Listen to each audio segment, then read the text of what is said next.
గట్టిగా వినిపించినారు. దేవునికి మహిమ కలుగునగాక. మంచిది.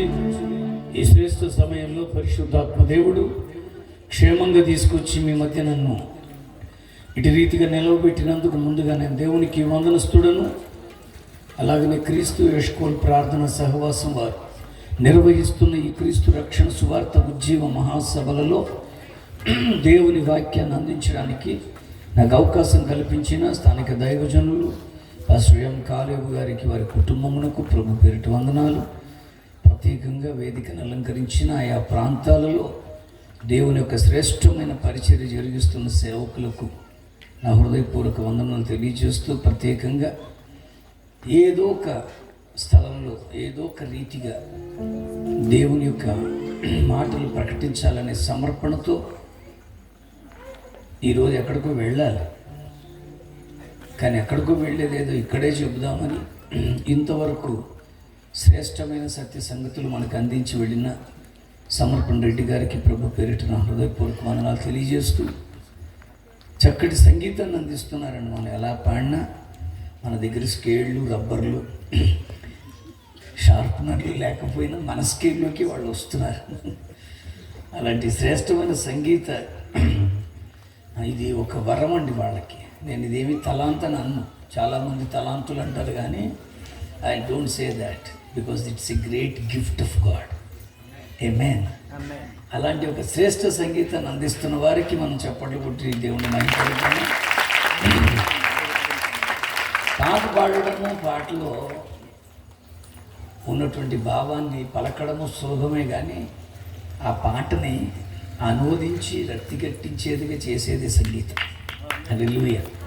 ఇందాక ఆ కరడవరి గడియలో ఉన్నటువంటి పాటలో ఒకవేళ ఏదైనా తప్పు చేసి నేను మిగిలిపోతే నరకానికి వెళ్ళిపోతాననే భయం ఆ కీబోర్డు వింటుంటే కలిగింది. ఎందుకంటే అది ఒక రకమైన రాగం అండి. అది ఆ కీబోర్డ్లో వారు ఉపయోగించిన ఇన్స్ట్రుమెంట్ గుండెల్ని కలిపేసేది. అది అలాంటి చక్కటి సంగీతం మనం వినగలుగుతున్నాం. దేవునికి స్తోత్రం కలుగునగాక. కూడి వచ్చిన మీ అందరికీ కూడా దైవ దీవెనలు, శుభాలు. పిల్లల దేవుని మాటలు వినడానికి ఎంతమంది సిద్ధంగా ఉన్నారు? పూర్తిగా చేతులు ఎత్తారు. కొత్తగూడెం సెంటర్లో పూలు అమ్ముకునే వాళ్ళగా వాళ్ళకి మోర ఎత్తి అలవాటు అయిపోతుంది. అట్లా కాదు, విందాం పిల్లలు. ఈ సత్యాన్ని అన్ని స్థలాల్లో చెప్తాను నేను.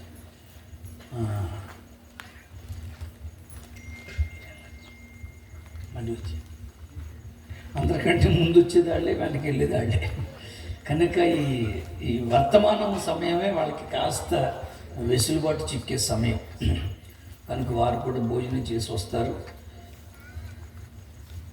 పరిశుద్ధ గ్రంథం ఈ బైబిల్లో 66 పుస్తకాలు ఉన్నాయి. ఆదికాండం మొదలుకొని ప్రకటన గ్రంథం వరకు. ఆదికాండములోని ఏదేను తోట మొదలుకొని ప్రకటన గ్రంథంలోని పద్మాస ద్వీపం వరకు కాన్సెప్ట్ ఒకటే. వినండి, విని దైవ దీవెనలు పొందండి. ఏదేను తోటలో ఆదామును అవ్వను పెట్టినప్పుడు దేవాది దేవుడు తన నోటి మాట వినమని చెప్పారు. కొంచెం ముందుకు చదివితే నిందారహితుడు నీతిపరుడైన నోవహును కనుగొని 120 సంవత్సరాలు దేవుడు మాట్లాడుతూనే వచ్చాడు. యూఫ్రటీస్, టైగ్రీస్ అనేటువంటి 2 నదుల మధ్య భాగమైన కల్దీల దేశానికి చెందిన ఉర్రన్న ప్రాంతం నుంచి అబ్రాము అన్నటువంటి ఒక ఆయన పిలుచుకొని దేవుడు మాట్లాడారు. అబ్రాము కుమారుడైన ఇస్సాకు ద్వారా దేవుడు మాట్లాడారు. ఇస్సాకు కుమారుడైన యాకోబు ద్వారా దేవుడు మాట్లాడారు. యాకోబు తనయుడైన యోసేపు ద్వారా దేవుడు మాట్లాడుతూనే వచ్చారు. భయంకరమైనటువంటి ఐగుప్తు దాసత్వంలో ఇరుక్కుపడిపోయిన ఇశ్రాయేలు జనాంగాన్ని విడిపించి నడిపించడానికి మోషేను నాయకునిగా చేసి మోషే ద్వారా దేవుడు మాట్లాడారు. మోషే తదనంతరం యెహోషువను నాయకుని చేసి యెహోషువ ద్వారా దేవుడు మాట్లాడుతూ వచ్చారు. ఆ తర్వాత అద్భుతమైన న్యాయాధిపతులను పంపించి తన ప్రజలైన ఇశ్రాయేలీయులతో మాట్లాడారు. ఆ పిదప 17 మంది ప్రవక్తలు వచ్చారు. 5 పెద్దవాళ్ళని 12 మంది చిన్నవాళ్ళని చరిత్ర చెప్పుద్ది. ఈ 17 మంది ప్రవక్తల ద్వారా దేవుడు మాట్లాడుతూనే వచ్చారు. పాత నిబంధనలోని 39వ పుస్తకమైన మలాకి, నూతన నిబంధనలో 27 పుస్తకాలలో మొదటిదైన మత్తయి సువార్తకి మధ్యలో ఒకే ఒక కాగితం. ఆ కాగితానికి కాలం 400 సంవత్సరాల కాలం. దానిని చీకటి కాలము అన్నారు, డార్క్ ఇయర్స్. నిశ్శబ్ద కాలము అన్నారు, సైలెంట్ పీరియడ్. అప్పుడు దేవుడు మాట్లాడడం మానేసిన దినాలు. ఈ వివరణ అంతా కూడా మీరు గూగుల్లో టైప్ చేసుకుంటే మీకు చక్కటి రీతిగా అందించబడిన సత్యాలు ఇవన్నీ. ఈ 400 సంవత్సరాల కాల అనంతరం తిరిగి దేవుడు తన ప్రజలతో మాట్లాడడానికి ఇష్టపడి బాప్తిజం ఇస్తున్న యోహాను గారికి తన దేవోక్తిని అందించారు. అక్కడి నుంచి యోహాను గారు దేవుని సువార్త చేశారు. కాలము సంపూర్ణమయ్యాది, దేవుని రాజ్యము సమీపించింది, మారు మనస్సు పొంది సువార్తను నమ్మండి, అది సువార్త. దానిని ప్రకటించడం ప్రారంభించారు. చాలామంది అర్థం చేసుకున్నారు. అప్పటికి ఇంకా మెసేజ్ రాల. వీరు చేస్తున్న ఈ పరిచర్యలో కాలము సమీపించి ఉన్నది అనేది గ్రహించుకున్నారు. దైవరాజ్యంలో స్థానం ఉండాలనేది గుర్తించారు. మారు మనస్సు పొందారు. సువార్తను నమ్మి బాప్టిజాలు కూడా తీసుకోవడం ప్రారంభించారు. అప్పుడు యేసుక్రీస్తు వారిని గురించి యోహాను గారు మాట్లాడడం ప్రారంభించారు. ఇదిగో నా వెనక వస్తున్నవాడు నాకంటే శక్తిమంతుడు, ఆయన చెప్పులో ఓరవు విప్పుటకు కూడా నేను యోగ్యుడను కాను, లోక పాపములను మోసుకొని పోవు దేవుని గొర్రెపిల్ల అని వారిని గురించి అద్భుతమైన పరిచయాన్ని చేశారు. ఆ తర్వాత యోహాను గారు తన స్వయం కృతాపరాధము వల్ల జైలు పాలైపోయారు. జైలు పాలవ్వడం వల్ల ఆగిపోయింది సువార్త పరిచర్య. వారు ఎప్పుడైతే జైలు పాలయ్యారో సువార్త ఆగింది, నమ్మి విశ్వసిస్తున్న వారికి ఇవ్వగలిగే బాప్తిజాల పరిచర్య ఆగింది. అప్పుడు దేవుడు తిరిగి తన దేవోక్తిని తన ప్రియ కుమారుడు, ఏకైక కుమారుడు, జనితైక కుమారుడైన యేసుక్రీస్తు వారికి ఇచ్చారు. అక్కడి నుంచి యేసుక్రీస్తు వారు తన పరిచర్యను ప్రారంభించారు. ఆ యేసుతో సేవలో సంచరించి అనుభవాన్ని గడించిన 4 సువార్త రాశారు. దేవుని మాట వినడంలోని శ్రేష్టత. అంత మాత్రమే కాదు, హింసకుడను, దోషకుడను, హానికరుడను అని తనంతట తానే పేరు పెట్టుకున్న ఒక మత ఛాందసుడు, ఒక మత పిచ్చోడు, ఒక్క మాటలో చెప్పాలంటే మత ఉన్మాది. నీ నామము పరిశుద్ధపరచబడును గాక, నీ రాజ్యము మాకు వచ్చును గాక. దేవా, ఈ జనమంతా మీరు సెలవులో సాచిన మీ రెక్కల నీడను మమ్మలను భద్రపరిచి ఏ శోధనలు రాకుండా కాపాడినందుకు నీకు స్తోత్రములు. మా పనుల యందు, మా ప్రయాణముల యందు తోడుగా ఉండి నడిపించినందుకు నీకు స్తోత్రములు. దేవా, ఈ రాత్రి అందు మీరు మాకు తోడుగా ఉండండి. మేము నిద్రిస్తుండగా మాకు మంచి నిద్ర దయచేయము. దొంగల వలన కానీ, విషపురుగుల వలన కానీ, చెడ్డ కళలు రాకుండా మమ్మలను కాపాడుము. మీ సన్నిధి మాకు తోడుగా ఉంచి నడిపించమని తండ్రి, కుమార, పరిశుద్ధాత్మ నామమును బట్టి వేడుకొని ప్రార్థిస్తున్నాము తండ్రి. ఆమేన్. మంచిది ప్రియులారా, మనుష్యుల అపరాధములు మీరు క్షమించిన ఎడల మీ పరలోకపు తండ్రియు మీ అపరాధములను క్షమించును. మత్తయి 6:14.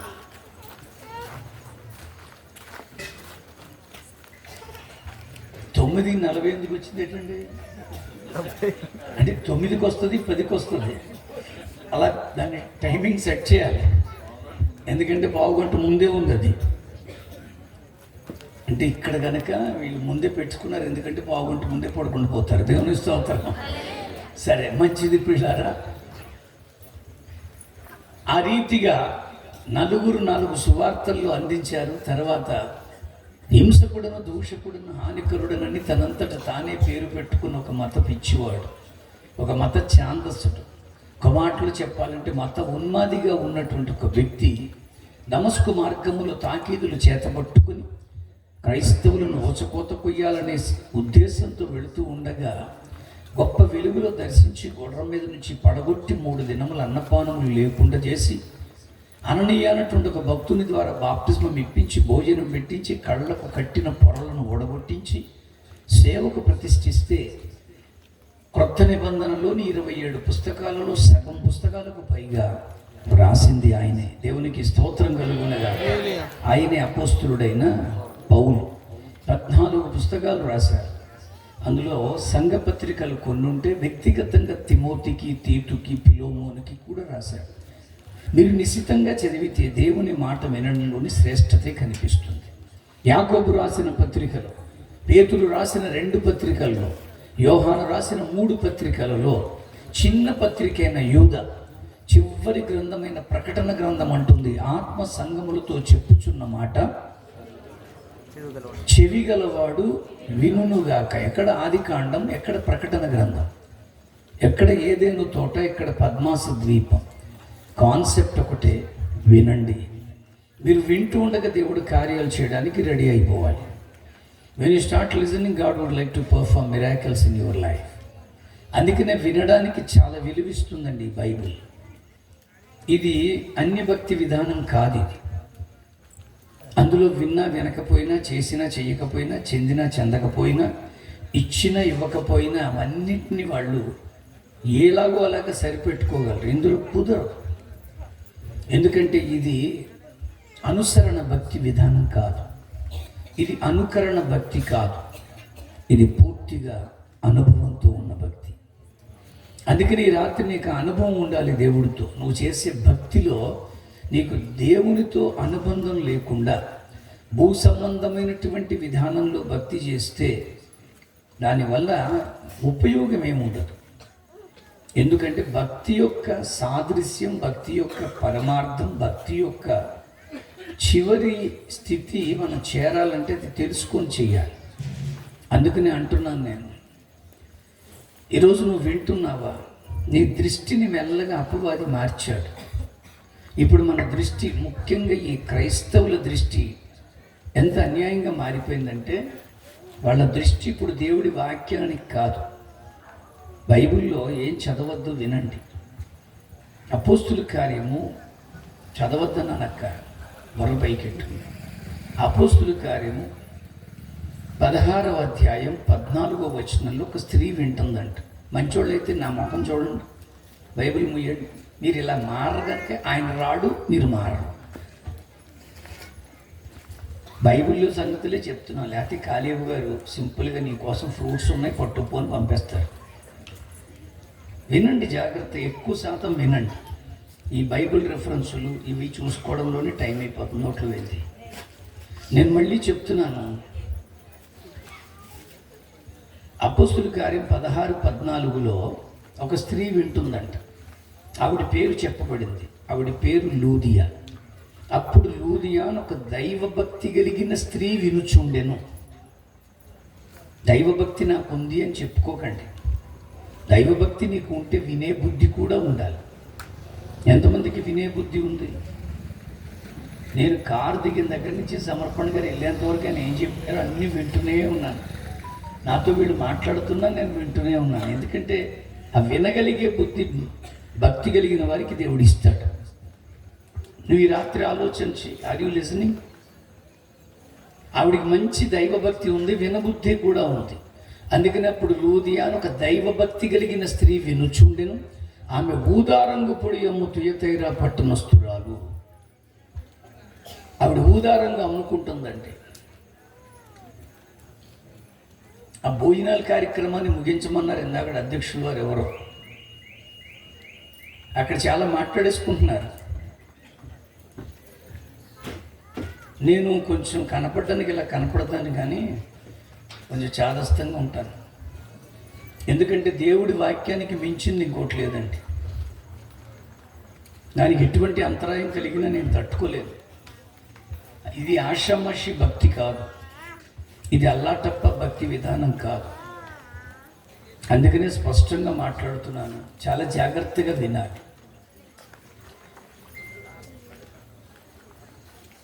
ఆవిడ ఊదారంగు పొడి అమ్ముకుంటుందండి. సాధారణంగా స్త్రీలు బయటకు వచ్చి వ్యాపారాలు చేస్తున్నా ఉద్యోగాలు చేస్తున్నా దాని వెనక తాత్పర్యం ఒకటే, భర్త తెస్తున్న ఆర్జన ఏదో సరిపోకో, లేక ఇంటిలో ఉన్నటువంటి ఆర్థికపరమైన ఇబ్బందుల్లో వారిని వ్యాపారాలు చేయిస్తాయి.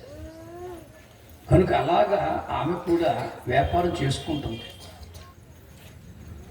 కానీ ఆశ్చర్యం ఏంటంటే వాక్యం కూడా వింటుంది. ఇప్పుడు మీరు ఇంతమంది ఉన్నారు, ఖచ్చితంగా మీ ముందు ఏదో సమస్య ఉందండి. ఏ సమస్య లేకుండా ఈ ప్రాంగణంలో ఎవరు లేరు. ఆ సమస్యను ముందు పెట్టుకొని నువ్వు వినడం మొదలు పెడితే ప్రభువు నీ సమస్య గుండా నిన్ను చూస్తాడు. దేవునికి స్తోత్రం. అదే జరిగింది అక్కడ. పౌలు గారు ఏమి ఆవిడ వైపు తేరి చూడడంలా. ఆయన ఇటు చూస్తున్నారు, ఇటు చూస్తున్నారు, ఇటు చూస్తున్నారు, అందరినీ చూస్తున్నారు. కానీ ఆమెను ముట్టుకు ప్రత్యేకంగా చూస్తున్నవారు ఒకరున్నారు, ఆయనే ప్రభువైన యేసు. అలా చూస్తూ ఉండగానే అనుకున్నాడు, ఖచ్చితంగా ఆమె హృదయాన్ని తెరవాలి అని. ఆమె హృదయాన్ని తెరవాలనుకున్నారు. కానీ అక్కడ రాయబడిన మాట, అప్పుడు లూదియా ఒక దైవభక్తి కలిగిన స్త్రీ వినుచుండెను. ఆమె ఊదారంగు పొడియము తుయతైరా పట్టణస్థురాలు. ప్రభువు ఆమె హృదయమును తెరిచెను కనుక. ఎవరు తెరిచారండి ఆమె హృదయాన్ని? మీ హృదయాలు మీరు తెరుచుకున్నారు కనుక మధ్యలో లేచి వెళ్ళిపోతారు. మీ హృదయాలు మీరు తెరుచుకున్నారు కనుకనే పడుకుంటారు. మీ హృదయాలు మీరు తెరుచుకున్నారు కనుక ఇక్కడ అనాలోచితంగా కూర్చుంటారు. మీ హృదయాలు మీరు తెరుచుకున్నారు కనుక ఇక్కడ బైబిల్ చదువుకుంటారు. It's not correct. మీ హృదయాలు మీరు తెరుచుకోవడం వల్లే ఈరోజు భక్తిలో సాధన తక్కువైపోయింది. నీకు వీలుంటే చేస్తావు, వీలు లేకపోతే మానేస్తావు. కానీ మన హృదయాలు నిజంగానే వింటూ ఉండగా ఆయన తెరవాలి. 27 సంవత్సరాల వయస్సు నాకు వచ్చేంతవరకు యేసుప్రభు ఎవరో తెలియదండి. తెలుగులో నేను మాట్లాడుతున్నాను కానీ నేను తెలుగు అని కాదు. నాది అసలు ఈ ఆంధ్రప్రదేశ్ కాదు. ఎక్కడో కేరళ రాష్ట్రానికి చెందిన పాలఘాట్ అన్న జిల్లాలో పుదుక్కోడ్ అనే గ్రామానికి చెందిన ఒక అయ్యర్ బ్రాహ్మణ కుటుంబంలో నేను జన్మించాను. మా నాన్నగారి పేరు నటరాజన్ గారు. కాకినాడలో 53 సంవత్సరాలుగా శబరిమల తీసుకెళ్ళిన అయ్యప్ప గురుస్వామిగా ఉన్నవారు. మా అమ్మ పేరు రాజ్యలక్ష్మి. శుక్రవారం వచ్చిందంటే మా ఇంటి నిండా జనం. ఎందుకంటే మా అమ్మగారి మీద అమ్మవారి పూనకం ఉంటుంది. మంత్రాలు వేస్తుంది, తాయెత్తులు ఇస్తుంది, విభూతులు ఇస్తుంది. అలాంటి ఒక భక్తి కలిగిన కుటుంబంలో నేను పుట్టాను. మేము 5 సంతానం. నా పెద్దన్నయ్య, అక్క, నా చిన్నన్నయ్య, నేను కవల పిల్లలు. నాకు తమ్ముడు ఉన్నాడు. అలాంటి ఒక భక్తి కలిగిన కుటుంబంలో జన్మించాను. ఈరోజు తెరిపి తీరిక లేనంతగా ప్రభు పరిచర్లో వాడబడుతున్నానంటే అది సరదాగానో తమాషాగానో అయిపోయిన పని కాదు. ఒకరి హృదయాన్ని ప్రభువు తెరిస్తే వారి బ్రతుకులు ఎంత అత్యున్నతంగా మార్చగలడో దానికి నేను ఒక సాక్ష్యాన్ని మాత్రమే. ఈ రాత్రి వింటూ ఉండగా నీ హృదయము వారు తెరుచునుగాక. ఆయన తెరిస్తే ఉండేది ఏంటో తెలుసా? ప్రభువు ఆమె హృదయమును తెరిచెను కనుక ఆమె పౌలు చెప్పిన మాటల యందు లక్ష్యం ఉంచెను. అది ఈరోజు నీ లక్ష్యం ఏమైంది? నీ లక్ష్యము భోజనాలు, నీ లక్ష్యము నిద్ర, నీ లక్ష్యము సంఘం, నీ లక్ష్యము సంఘ కాపరి, నీ లక్ష్యము సంఘ సిద్ధాంతం. నీ లక్ష్యం ఏమైంది? ఈరోజు దేవుని వాక్య లక్ష్యము లేదు క్రైస్తవ్యానికి. సెలబ్రిటీలుగా వస్తున్న వారిని చూడడానికి వస్తున్నారు. అసలు ఈ పాంప్లెట్లు, ఈ ఫోటోలు, ఈ దరిద్రం అంతా క్రైస్తవ్యం నుంచి పోవాలండి. అప్పుడు నిజమైనటువంటి క్రిస్టియానిటీ బయటకు వస్తుంది. ఇవన్నీ అలవాటు చేశారు. ఈ ఫోటోలు వేయడం వల్ల, దీన్ని ముద్రించడం వల్ల వీటిలో ఉన్నటువంటి మనుషులకి మనం ఎంత విలువిస్తున్నామో తెలిసిపోతుంది. ఆ మనుషుల్ని బట్టి వస్తున్నారండి సభలకి. సింగర్స్ని బట్టి వస్తున్నారండి సభలకి. చాలా సభల్లో పాటలు అయిపోయిన వెంటనే లేచి వెళ్ళిపోయిన వాళ్ళని నేను వేల మందిని చూశాను. బికాజ్ వాళ్ళు వాక్యానికి రారండి, కేవలం ఆ సింగరు ఆయన పాడే పాటల కొరకు. కొంతమంది అయితే ఇంక ఈ ఖాళీ లేనంతగా నిలబడి ఉంటారు. ఎందుకంటే వచ్చిన ఆ సెలబ్రిటీ పాస్టర్ని చూడాలి, ఆ కాంట్రవర్షియల్ పాస్టర్ కావాలి. యూట్యూబ్లో ఎవడు ఫెమిలియర్గా ఉన్నాడో వాళ్ళని పిలిస్తే మనకి ఎంతగా వచ్చేస్తారో జనం. అంటే అపవాది చేసిన కుట్రలో క్రైస్తవ్యం ఎంతగా బలహీనపడిపోయిందో చూడండి. వాక్యం మీద దృష్టి లేదు, వీళ్ళకి వీళ్ళు కావాలి. పాస్టర్లు కూడా అలాగే చేస్తారు, వీళ్ళకి ఏమీ మార్పు రాదు. నేను వాళ్ళ ముందే మాట్లాడుతున్నాను, ఎందుకంటే నా పాడికి నేను చెక్కి కూర్చున్నాను. అలా రాకూడదండి, పాస్టర్లు అందరూ అలా రానివ్వరు కూడా. మన మధ్యకు ఏ ప్రసంగికులు రెవరెండ్ బిషప్ డాక్టర్ లాజరస్ గారు వస్తున్నారు, చప్పట్లు కొట్టనంటే మీరు కొడేస్తారు. ఇలాంటి చిన్న చిన్న పిల్లల్ని మెట్లు కట్టి ఇటు నిలబెట్టి పైకి ఎక్కుతుంటే పువ్వులు చల్లేస్తారు. వీడు చూడాలి, పెద్ద ఏదో అల్లు అర్జున్ అనుకుంటాడు ఈయన. అసలు ఏమిటి ఈ దరిద్రం అంతా? ఇది మీ తప్పు కాదు, మాదే తప్పు. మేమే పాస్టర్లమే అలా చేస్తున్నాం. గౌరవించండి, రెస్పెక్ట్, బూస్టింగ్ వద్దండి. మీరు ఇలా చేయడం వల్ల ఇలా చెయ్యాలేమో అనుకొని మిగిలిన చేస్తున్నారు. వీళ్ళందరూ నా దృష్టికి అయితే అభిషక్త జనాంగం అండి. వీళ్ళ చేతులు వేసి ప్రార్థించిన కార్యములు చేయ సమర్థుడు నా దేవుడు. మీకు అది అర్థం కావాలి. వీళ్ళకంటే పిలువబడినటువంటి స్పీకర్ గొప్పవాడు అనుకునే దృష్టిలోకి విశ్వాసం తీసుకెళ్ళిపోతున్నారు. బలపరుచుకోవడానికి పిలుస్తారు అంతే, బలం లేక పిలవట్లా. అర్థమవుతుందా మీకు? వాళ్ళకి బలం లేక బలహీనులుగా పిలవరండి, బలపరుచుకోవడానికి. ఒకరినొకరు పురుగొల్పుకోండి అని ఉంది వాక్యంలో. ఒకరినొకరు ప్రోత్సహించుకోండి, ప్రక్కవాడిని మీకంటే గనుడుగా ఎంచుకోండి అని అన్నారు గనక చేస్తున్నాం. ఈరోజు నీ దృష్టి ఎక్కడుంది మిత్రమా? నేను మళ్ళీ అడిగినా, నేను ఎప్పుడు కూడా చిన్న పాస్టర్ అన్న మాట నా నోట్ నుంచి రాదు. ఎంత పెద్ద పాస్టర్ నా పక్కన ఉన్నా నేను అలా అన్నా, ఎందుకంటే దేవుడే అనలేదు. ఈ బైఫర్గేషన్ చేసింది ఎవరంటే ఈ పాస్టర్లే, బైబిల్ కాదు. అందుకనే ఓపెన్గా అంటున్నాను, నీ దృష్టి ఏమైపోయింది ఇప్పుడు? ఆ లూదియా యొక్క దృష్టి పౌలు మీద లేదండి, పౌలు చెప్పుచున్న మాటల మీద ఉందండి. ఎందుకు? ఆ హృదయాన్ని ప్రభువు తెరిచాడు గనుక. ప్రభువు ఆమె హృదయమును తెరిచెను గనుక ఆమె పౌలు చెప్పిన మాటల యందు లక్ష్యం ఉంచెను. ఈరోజు నీ లక్ష్యం ఏమైంది? నువ్వు దేవుని వాక్యం మీద లక్ష్య పెట్టి చూడు, ఈ రాత్రి నువ్వు ఒక అద్భుతం చూడగలవు. దేవునికి స్తోత్రం కలుగునగా. కానీ నీ లక్ష్యం ఎక్కడికి పోయింది? మనుషుల మీదకి పోయింది. నాకు తెలిసిన ఒక సినీ నటి ఉంది, మా కాలేబు గారు వెళ్ళి, అమ్మ మా సభల్లో మీరు వచ్చి 2 పాటలు పాడి సాక్ష్యం ఇచ్చి వాక్యం ఇవ్వండి అంటే తప్పకుండా వస్తారు ఆవిడ, నో డౌట్. కానీ ఈ గ్రౌండ్ అంతా నిజంగా జనంతో నిండిపోద్ది, ఎందుకంటే అందరూ ఆవిడని చూడడానికి వస్తారు. క్రైస్తవ్యం బాగుపడదా? ఇంకా మారదా? ఎప్పుడు ఇది మారుతుందో అప్పుడు దైవ కార్యాలు దిగి రావడం మొదలు పెడతాయి. దేవునికి స్తోత్రం కలుగునగా.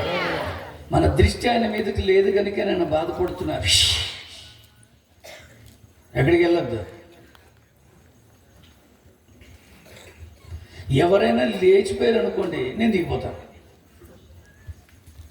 ఎందుకంటున్నానంటే, ఒక డాక్టర్ గారి కొరకు మీరు ఎదురు చూస్తూ డాక్టర్ గారు వచ్చినప్పుడు లేచి వెళ్ళిపోతారా? ఏదో డాక్టర్ గారి వెబ్ సిరీస్ చూసి what is this non sense, time ఏంటి అని అంటారా? నోరు మూసుకొని డాక్టర్ గారు వస్తే లేచి నిలబడి మరి నమస్కారం చేస్తారు. వెళ్ళిపోతారా? ఒక పోలీస్ స్టేషన్కి వెళ్ళి ఎస్ఐ కొరకు వెయిట్ చేస్తున్నావు, ఎస్ఐ గారు వచ్చిన వెళ్ళిపోతావా? స్కూల్లో ప్రిన్సిపల్ గారిని కలవడానికి వచ్చావు, ప్రిన్సిపల్ గారు వస్తే లేచి వెళ్ళిపోతావా?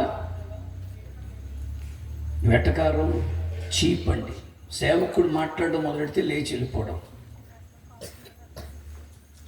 తప్పండి. ఈ యొక్క సంస్కారం లేనటువంటి భక్తి ప్రభువుకు అవసరం ఉండదు. అందుకనే యెషయాలో డైరెక్ట్గా చెప్పేస్తాడు, మిమ్మల్ని నా సన్నిధికి రమ్మని పిలిచింది ఎవడసలు అన్నాడండి ఆయన. మీరు వచ్చారు అంటే చివరి వరకు ఉండాలి,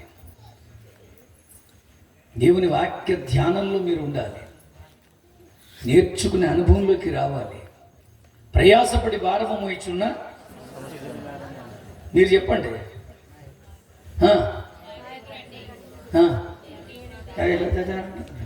సరిగ్గా చెప్పేది నోరు తెరిచి. ప్రయాసపడి భారము మోయిచున్న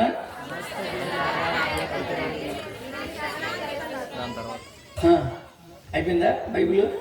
ఇంకేం పడుకోండి శుభ్రంగా, బరకాలు బాగున్నాయి. అక్కడ దాకా చెప్పి ఊరుకుంటారండి.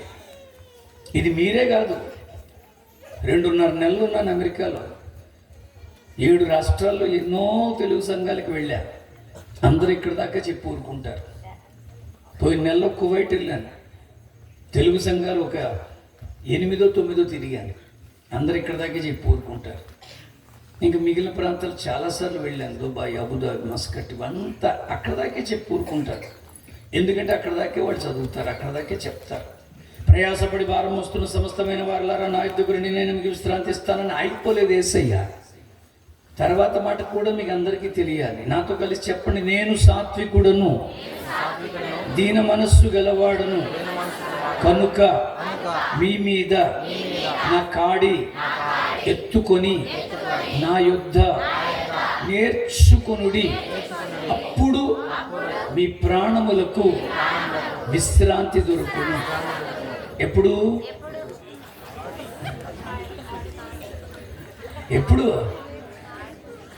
కాడి వేయడం, కాపీ తాగడం కాదు, నేర్చుకున్నాం. ఇక్కడికి వచ్చి దైవజనుల వాక్యాన్ని అందిస్తున్నప్పుడు హౌ ఫార్ యువర్ లెర్నింగ్, ఎంతవరకు నువ్వు నేర్చుకుంటున్నావు మిత్రమా? నాకు యేసుప్రభు ఎవరో తెలియదండి. అన్నవరం దేవస్థానంలో అరగుండు చేయించుకొని జంధ్యం చేసుకున్న బ్రాహ్మణుడు, మా ఆచారం అది.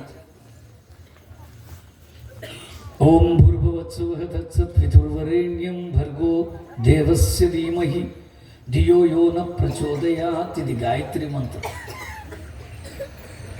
ప్రతిరోజు 101 సార్లు నా లెక్కకి నేను జపించకుండా మంచినీళ్ళు తాగి అలవాటు లేని భక్తిలో పెంచబడ్డాను.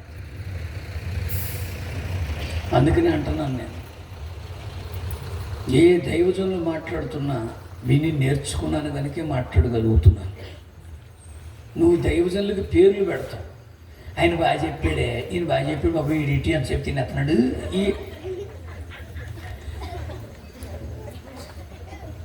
ఇక నువ్వు పరలోకం పోవడానికి ఎక్కడ ఛాన్స్ ఉంది అసలు? నేను మళ్ళీ చెప్తున్నాను, ఎంతవరకు మీరు నేర్చుకోగలుగుతున్నారు? నేర్చుకుందామండి. దేవుని వాక్యాన్ని నేర్చుకుంటే మీకు నెమ్మది, ప్రాణములకు విశ్రాంతి దొరుకును. ఇప్పుడు మనకి విశ్రాంతి లేని స్థలం ఎక్కడైనా ఉందంటే ప్రాణాలే. ప్రాణాలు విసిగిపోతున్నాయి. భర్తను బట్టి ప్రాణం విసిగిపోతుంది, భార్యను బట్టి ప్రాణం విసిగిపోతుంది, పిల్లలు సరైన పెంపకంలో లేకపోతే, వ్యాపారం అంది రాకపోతే, ఉన్న ఉద్యోగంలో పదోన్నతి లేకపోతే, చదువుతున్న చదువు బుర్రకెక్కకపోతే ప్రాణాలు విసిగిపోతున్నాయి. ఎంత విసిగిపోతున్నాయంటే బైబిల్లో ఆయనకి ప్రాణం విసిగి చావగోరెను అని రాశాడు. అందుకే మనిషి చచ్చిపోతున్నాడు అంటే ప్రాణం విసిగించుకుంటున్నాడు. ఎందుకు విసిగించుకుంటున్నాడంటే వినరు, నేర్చుకున్నవాడు ఎవరి ప్రాణం పోగొట్టుకోడు, దాన్ని నిలబెట్టుకుంటాడు. అందుకనే నేర్చుకోండి, దేవుని మాటలు నేర్చుకోండి. మీరు వింటూ ఉండగా బంధకాలను ఓడగొట్టగలిగే సమర్థుడు ఆయన. అదే 16:24 చదివితే, అతడు అట్టి ఆజ్ఞను పొంది వారిని చెరసాలలోనికి త్రోసి వారి కాళ్ళకు బొండలు వేసి బిగించెను. అయితే మధ్యరాత్రి వేళ పౌలును శీలయు దేవునికి కీర్తనలు పాడుచున్నారు, ప్రార్థనలు చేస్తున్నారు, ఖైదీలు వినుచుండిరి. పౌలు గారిని, శీల గారిని రక్తశక్తంగా కొట్టి జైల్లో పాడేశారు. ఆ బరువైనటువంటి చెక్క ముక్కలు వారి భుజాల మీద పెట్టేశారు. కదలకుండా కాళ్లకు బొండలు వేసి బిగించారు. అలాంటి క్రూషియల్ కండిషన్లో వాళ్ళు ఏడుస్తూ కూర్చోలే, నిరాశలోకి వెళ్ళలే, నిస్పృహలోకి పోలే. వారు అలాంటి సమయంలో కూడా పాటలు పాడడం ప్రారంభించారు, ప్రార్థన చేయడం ప్రారంభించారు. విచిత్రం ఏంటంటే వీరికంటే ముందుగా ఖైదు చేయబడిన అనేక మంది ఖైదీలు ఉన్నారు. Though they were not acquainted with Paul and Silas. పౌలు ఎవరో తెలియదు, శీల ఎవరో తెలియదు, గాన ప్రతిగానములతో గణపరుస్తున్న ప్రభు ఎవరో తెలియదు, కానీ వింటూ ఉన్నారండి. అది ఆశ్చర్యం. ఈ రాత్రి నేనెవరో మీకు తెలియకపోవచ్చు, అలాగని విస్తారంగా ప్రార్థన చేసే అనుభవం మీకు లేకపోవచ్చు, కానీ ఆ ఖైదీల్లాగా మనం చేయగలిగితే చాలు. అప్పుడు ఏం జరిగిందో తెలుసు. అప్పుడు అకస్మాత్తుగా మహాభూకంపము కలిగిన, చెరసాల పునాదులు ఎదిరెను, వెంటనే తలుపులన్నీ తెరుచుకొనెను, అందరి బంధకములు ఊడిపోయాను. అది ఎన్నిసార్లు చదివినా మనకి వెంటనే అర్థం కాని ఒక ప్రత్యేకమైన సందర్భం. ఎందుకంటే పాటలు పాడి, కీర్తనలు పాడి ప్రార్థించిన పౌలు శీలల బంధకాలు ఊడిపోతే అర్థం ఉంది. వారికంటే ముందుగానే ఖైదు చేయబడిన అనేక మంది ఖైదీలు ఉన్నారు, వారి బంధకాలు కూడా ఊడిపోయినాయట. వాళ్ళు ఏమన్నా పాటలు పాడారా, ప్రార్థించారా? కాదు. వాళ్ళు చేసిన ఒక మంచి పని విన్నారు. నేను మళ్ళీ అంటున్నాను, అక్కడ వాళ్ళు వింటూ ఉండగా వారి బంధకాలు ఓడగొట్టిన అదే ప్రభు ఈ రాత్రి మీరు వింటుండగా మీ బంధకాలు కూడా ఓడగొట్ట సమర్థుడే ఉన్నాడు. దేవునికి స్తోత్రం. ఈరోజు నీ బంధకాలన్నింటినీ విడగొట్టి విముక్తి కలిగించి పరమాత్మ దగ్గరికి ఈ ఆత్మను చేర్చడానికే ప్రభు అయిన యేసు మార్గంగా వచ్చాడు. అందుకని నువ్వు వినాలి మిత్రము. మానవుడు మొట్టమొదటిగా తన గురించి తాను ఆలోచన చెయ్యాలి.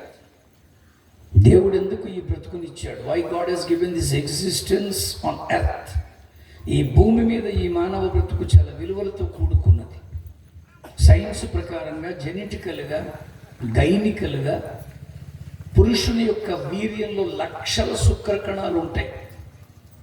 అందులో ఏ శుక్రకణమైతే అత్యంత వేగవంతంగా కదలి స్త్రీ నుంచి విడుదలైన శోణితంతో ఫలదీకరణం చెందుతో అదే అండమై పిండమై మనం పుట్టాం. ఇది జగద్విదిత సత్యం. దీనికి సొల్లు, మతము, కులాలు లేవు. ప్రపంచమంతా ఇదే. అందుకనే స్పష్టంగా అంటున్నాను నేను,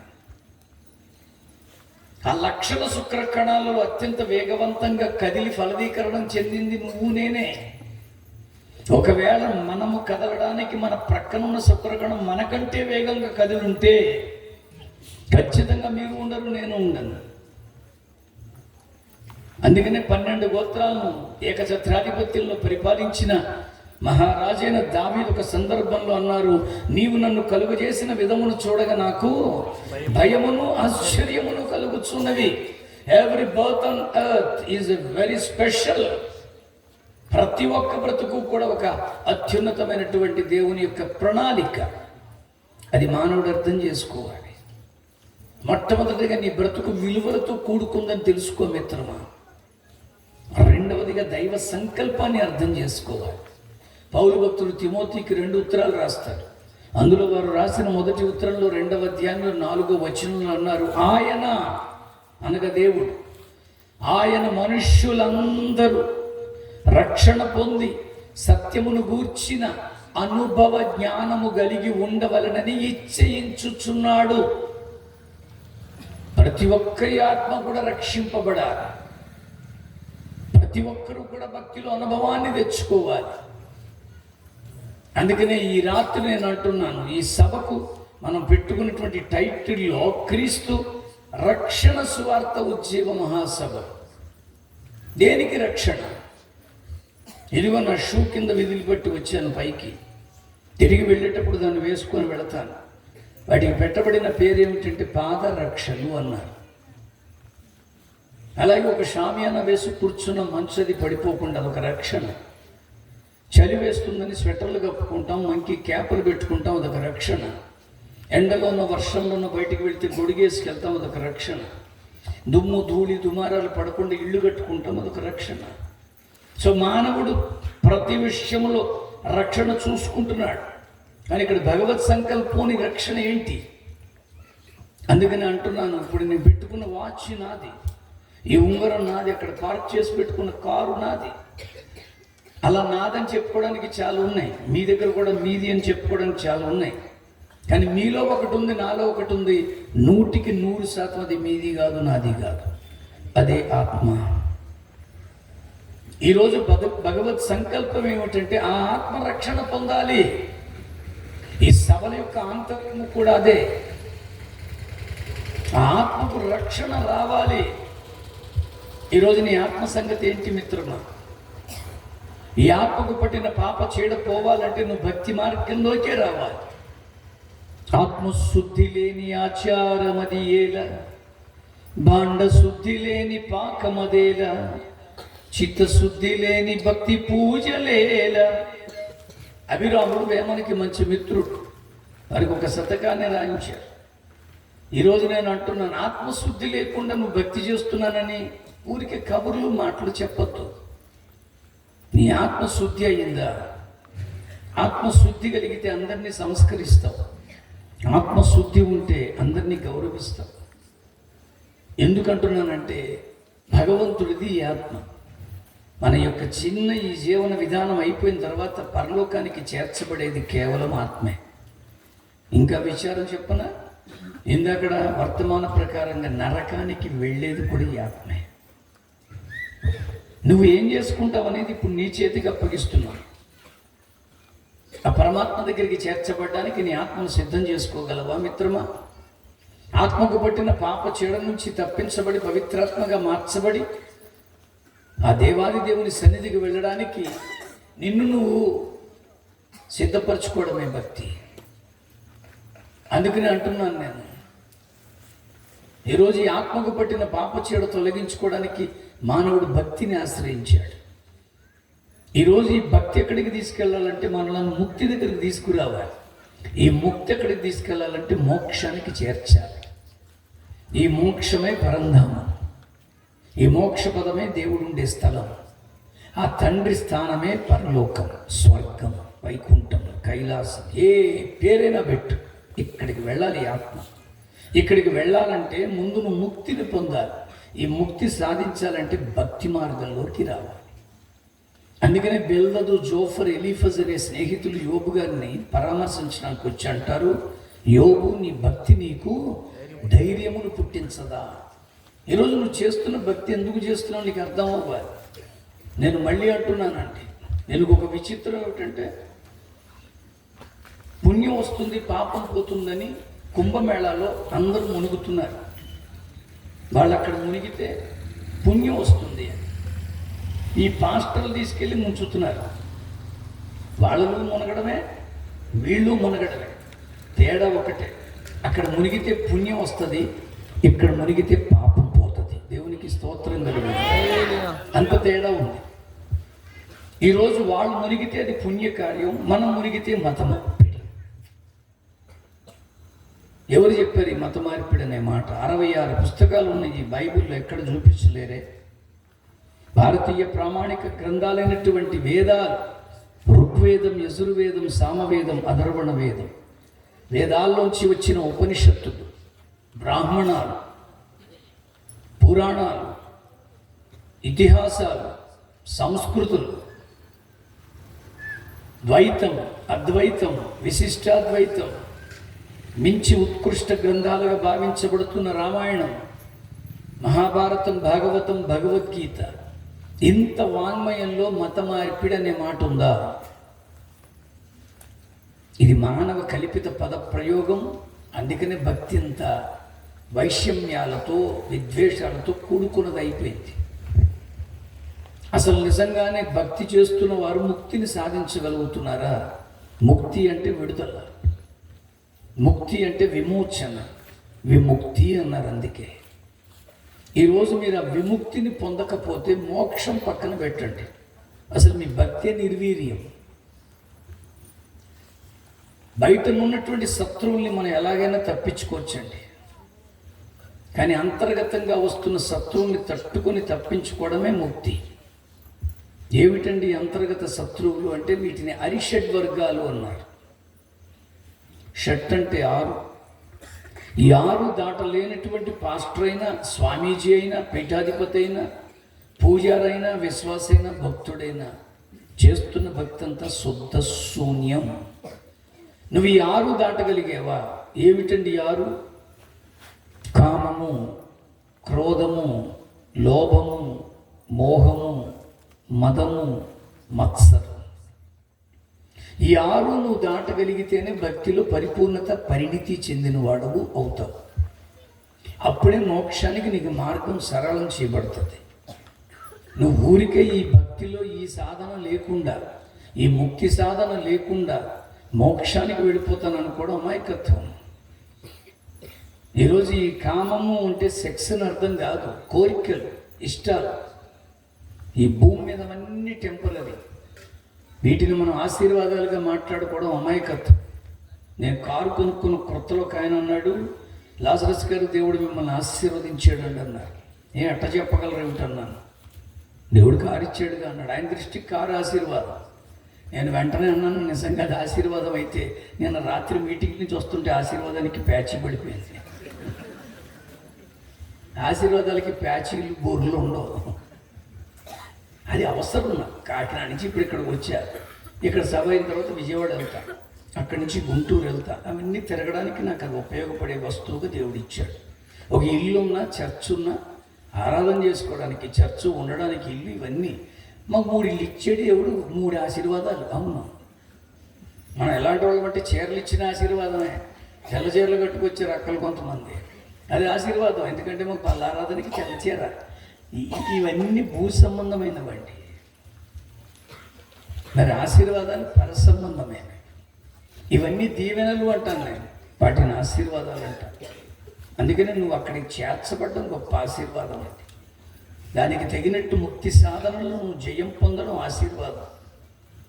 ప్రకటన గ్రంథములో మనకి అన్నీ కూడా వివరంగా చెప్పబడ్డాయి, కానీ అవన్నీ కూడా పెద్ద అవసరమే కాదు, తెలుసుకోవడమే. కానీ అవసరమైన మట్టుకు 2-3 అధ్యాయాలు ఉంటాయి. 7 సంఘాలకి 7 వర్తమానాలు పంపించాడు దేవుడు. ఆ 7 వర్తమానాల్లో కామన్గా కనబడేది ఒకటేంటో తెలుసా? జయించువాడు. 7 సంఘాలతో మాట్లాడుతున్నప్పుడు ఖచ్చితంగా జయించువాడనే మాట అన్నిటికీ చెప్పారు. ఈ ముక్తిని సాధించడమే జయించడం. ఇలాగ నువ్వు ముక్తిని సాధిస్తేనే పరమాత్మ దగ్గరికి, మోక్షానికి వెళ్ళగలవు. అందుకని ముందు నువ్వు కామాన్ని జయించగలుగుతున్నావా? ఇందాక చెప్పానుగా, ఈ గంభీరమైనటువంటి ఇవన్నీ హడావిడి, 4 మనుషులు పక్క నుంచి రావాలి ఇంత కండలు వేసుకొని, ఈ దరిద్రం అంతా ఇందులో లేదండి. ఇప్పుడు ఇది ఒక అలవాటు అయిపోయిందండి, ఇది ఒక ఫ్యాషన్ అయిపోయింది. ఇందులో చాలామంది పాస్టర్లు అడగండి, వాళ్ళంటే పెద్ద వయసు ఉన్న వాళ్ళని, వీళ్ళని అడగండి. ఎన్నో పొరాకులు పడి ఈ సేవ మొదలుపెట్టారు. మీరే కాలేవు. ఎన్నేళ్ళ నుంచి చేస్తున్నారు మీరు ఇక్కడ? 40 ఏళ్ల క్రితం ఈ సేవ స్టార్ట్ అయింది. వాళ్ళందరూ జనరల్ పాస్టర్లు అండి, వాళ్ళందరూ జనరల్ పాస్టర్లే.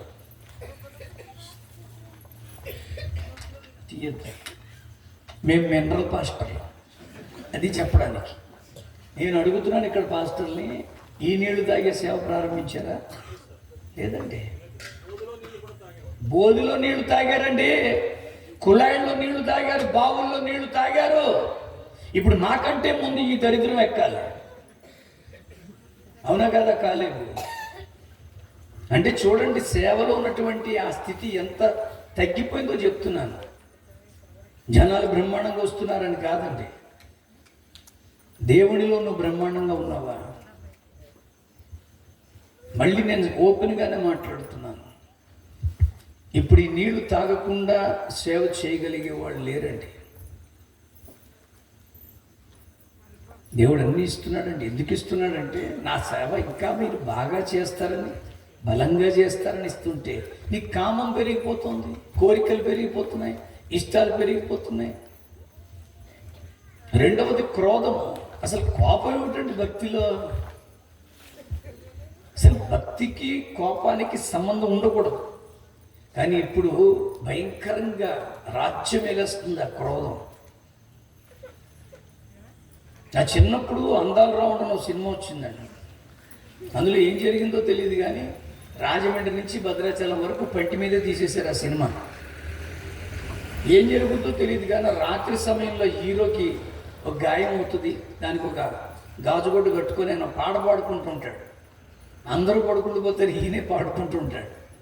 ఆ పాటలో ఒక మాట నాకు ఇప్పటికీ ఆలోచింపజేస్తుందని, పులిని చూసి పులి ఎన్నడు బెదరదు, మేక వస్తే మేక ఎన్నడు అదరదు, మాయలోకమ దేవుడాని మనిషికి కుదరదు.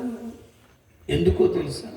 ఉన్నది పోతున్నదన్న బెదురుతో అనుకున్నది రాదేమోనన్న అదురుతో కొట్టుకుంటూ తిట్టుకుంటూ కొండలెక్కే వారము నీ అండజేరే వారము. అదొక పాస్టర్ గారు రాస్తే చొక్కా కొట్టుకు లెక్క కొడతారండి. వాళ్ళే రాసుకొని వాళ్ళే పడేసారు. కొట్టుకుంటూ తిట్టుకుంటూ కొండలెక్కాల. ఎవడు రమ్మన్నాడు నిన్న అక్కడికి అలా? అసలు కొట్టుకోమని చెప్పింది ఎక్కడ భక్తిలో? మా కాకినాడలో చెప్పులు కొట్లు వరుసగా ఉంటాయండి. ఏ చెప్పులు కొట్టువాడు మరొక చెప్పులు కొట్టువాడి మీదకి వెళ్ళి ప్యాన్నీళ్ళు జల్లడు. వాడి కాళ్ళు పట్టుకొచ్చి వీధుల్లో కొట్టడు. వాడి షాపు తగలబెట్టాడు. రాజమండ్రిలో తాడితోట అనే ప్రాంతం ఉంది. అన్ని వస్త్రాలే. ఏ వస్త్ర దుకాణం వారు మరొక వస్త్ర దుకాణం వాడిని పాడు చేయడు. ఈ కొట్లాట్లు, ఈ గొడవలు ఇవన్నీ ఎక్కడున్నాయి తెలుసా? భక్తిలోనే. ఇదేమిటండి అసలు? భక్తి మనకు అది నేర్పిస్తుందా? ఒకవేళ అదే భక్తి లక్షణం అంటే నాకు అసలు భక్తి అక్కర్లేదండి. ఈరోజు నీ భక్తి నీకు ఏం నేర్పుతుంది మిత్రమా? అవిస్మకర రాదు. నేను మళ్ళీ చెప్తున్నాను, ఈరోజు నువ్వు భక్తి చేస్తున్నావు కానీ తెలుసుకొని చేయలేకపోతున్నావు. ఇలా మాట్లాడుతుంటే ఒక అతను అక్కడ దూరంగా నిలబడి ఉన్నాడు. ఆల్మోస్ట్ ఇదే ఎత్తు స్టేజ్. అందరూ వింటున్నారు. ఇంకొంచెం కూడా ఎత్తుందేమో స్టేజ్. సడన్గా ఉన్నట్టుండి నా ఉపదేశం చివరికి వస్తుండగా అతడు ఉన్నట్టుండి, నువ్వు భలే మాడుతున్నావులే అన్నాడు. పోలే నీకు అర్థమవుతుంది కదా అన్నాను. నేను మాట అనమంటాను, అనగలవా అన్నాడు. ఏమనమంటావు? అనగలవా? నువ్వు అనలేదు. అడిగినా వేసుకుంటున్నాడు. నువ్వు ముందని నవ్వాపి ఏమనమంటావు చెప్పాను. జై శ్రీరామను. ఇదో పెద్ద వెటకారం అయిపోయిందండి ఇప్పుడు. నేను అన్నాను, అలా అనాలంటావా అన్నాను. అను, నాకు తెలుసు నువ్వు అనలేవని అన్నాడు. వెంటనే అన్నాను, శ్రీరామ రామ రామేతి రమే రామే మనోరమే సహస్రనామ తత్తుల్యం రామనామ వరాననే రామనామ వరాననే ఓం నమైతి. అదేంటి అంత పొడుగు చెప్పేస్తున్నావు? నీకు అదే తెలుసు, నాకు ఇది కూడా తెలుసు. గమనిస్తాను, నీకు అంతవరకే తెలుసు. శ్రీరామ నీ నామం ఎంతో రుచిరా, ఎంతో రుచి, ఎంతో రుచి, ఎంతో రుచిరా. నా చిన్నప్పుడు పాట ఉండేది, ఇప్పుడో పాట వచ్చింది. తాగరా తాగరా శ్రీరామ నామామృతం, ఆ నామమే దాటించు భవసాగరం. మరి ఆ నామం పేరు పెట్టుకుని పాస్టర్ని కొట్టేస్తున్నాం. ఆ నామం పేరు పెట్టుకుని చర్చిల మీద జెండాలు పాతేస్తున్నాం. ఎత్ర నార్యస్తు పూజ్యంతే రమంతే తత్ర దేవత. భారతదేశానికి ఒక సూక్తి అండి అది. ఎక్కడ స్త్రీ గౌరవించబడుతుందో అక్కడ దేవదూతలు ఉంటారని దాని అర్థం. అలాంటి స్త్రీని నగ్నంగా ఊరేగించి రాముడు పేరు చెప్పి చితక్కొడుతున్నాం. దళిత స్త్రీలను వెళ్ళి వ్యవస్థరంగా చేయండి, మానభంగాలు చేయండి. వాళ్ళు మమ్మల్ని ఆపండి బాబు అంటే మీరు ఇవన్నీ వదిలేసి హిందుత్వంలోకి వస్తే వదిలేస్తామని చెప్పండి. ఏమిటి దరిద్రం? ఎవడు నేర్పాడు భక్తి నీకు? నువ్వు ఇలా చేయడం వల్ల ఎవడు శంకలు గుద్దుకొని సంతోషిస్తాడో చెప్పు. మీరు అడుగుతారనే వివరాలు చెప్తున్నా. భక్తి అలాంటిది కాదండి. భక్తి క్రోధంతో ముడిపడి లేదండి, ప్రేమతో ఉందండి. అది అలాంటి భక్తి నేర్పిస్తుందండి బైబిల్. దేవునికి స్తోత్రం కలుగును. నిన్ను వలే నీ పొరుగు వాణిని ప్రేమించు అని చెప్పడంలో మతమే ఉంది. ఒకవేళ నీ దగ్గర 2 స్వెటర్లు ఉంటే చలికి ఆగలేని వాడికి ఒక స్వెటర్ ఇమ్మండంలో మతమే ఉంది. ఎవడైనా కొంచెం మమ్మల్ని హైవేలో దింపండి అంటే వీళ్ళను బట్టి వాడి ఇంటి దాకా దింపడంలో మతమే ఉంది. హాస్పిటల్లో ఎవడన్నా పడి ఉంటే వాడిని పరామర్శించడంలో మతమే ఉంది. అన్నం లేక ఆకలితో ఉన్నవాడికి ఇంత అన్నం పెట్టడంలో మతమే ఉంది. బట్టలు లేక చిరిగిన వస్త్రాలతో కనబడితే వారికి ఒక జత వస్త్రాలు ఇవ్వడంలో మతమే ఉంది. ఇక్కడ ఉందండి మతం. అందుకని లోకంలో ఉన్న భక్తి అంతా మత భక్తి అండి. ఇది మాత్రమే మతితో చేసే భక్తి. అందుకనే ఓపెన్గా నేను అంటున్నాను, నీ భక్తి నీకు తెలియాలి. ఒక ఆయనకి వాళ్ళ నాన్నగారు అంటే చాలా ఇష్టం. వాళ్ళ నాన్నగారు ఒక రోజు కాలం చేశారు. అప్పుడు నాలాంటి ఉన్నప్పుడు కుదుర్చుకొని మా నాన్నగారు పలానా 14వ తారీఖు చనిపోయారు, మీరు ప్రతి నెల 14వ తారీఖు వచ్చి మా నాన్నగారి పేరిట కొంచెం పిండం పెట్టి నాకు సహాయం చేయండి అన్నారు. ఆ పంతులు గారు కూడా ఒప్పుకున్నారు. విచిత్రం ఏమిటంటే ఆయన పిండం పెడుతున్న రోజల్లా వాళ్ళ ఇంట్లో పిల్లి తిరుగుతుంటుంది. ఆ పిల్లి కానీ పిండాన్ని తినేస్తుందేమో అని ఒక గంప తీసుకొచ్చి దాని కింద లేదా బుట్ట తీసుకొచ్చి దాని కింద ఆ పిల్లిని పెట్టి పిండం పెట్టేవాడు ఆయన. అది గోడల మీద పెడితే కాకులు తింటే మా నాన్న తిన్నాడు అనుకునేవారు. అలాగ జరుగుతూనే ఉంది. కాలక్రమంలో పిల్లి ఎక్కడికో పోయింది. చిన్నప్పటి నుంచి వాళ్ళ నాన్న చూస్తున్నాడు వాళ్ళ కొడుకు పెద్ద అయిపోయాడు. ఈయన కూడా చచ్చిపోయాడు. ఈయన కాలం చేస్తే వాళ్ళ కొడుకు చిన్నప్పటి నుంచి గమనిస్తున్నాడు కనుక వాడు వాళ్ళ ఫ్రెండ్తో అన్నాడు, రే మా నాన్నకి చేసిన వాళ్ళ నాన్నకి చేసినట్టు అంటే మా తాతకి చేసినట్టు నేను కూడా మా నాన్నగారికి పిండం పెట్టుకుంటాను, దాన్ని మొదలు పెట్టుకో. ఒక పంతులు గారిని కుదుర్చుకున్నారయ్యా, ప్రతి మాసం పలానా తారీఖున ఈ వారం అయినా వచ్చి పిండం పెట్టండి అంటే ఆయన వస్తాను. విచిత్రం ఏంటంటే ఆ పిండం పెట్టే రోజుల్లో కూడా ఈ దగ్గర ఉన్నటువంటి పట్టణం ఏముంది మనకి, పట్టణం ఏలూరు, అక్కడ పెద్దవే దొరకాల. ఆ ఏలూరు వెళ్ళి ఒక గంప పిల్లి కొనుక్కొచ్చేవాడు. ఆ పంతులు గారితో ముందు ఆ పిల్లిని గంపలో పెట్టనేవాడు. ఏమంటే పిండం కూడా తెలుసు కానీ పిల్లి కూడా ఎక్కువ మాడగా మా నాన్న చేశాడు. ఇప్పుడు ఎవరినన్నా అడిగామనుకోండి, మీరు ఎందుకండి భక్తి ఎక్కువ మాడకండి పాస్టర్ గారు మర్యాద ఎవరో చేశాడు.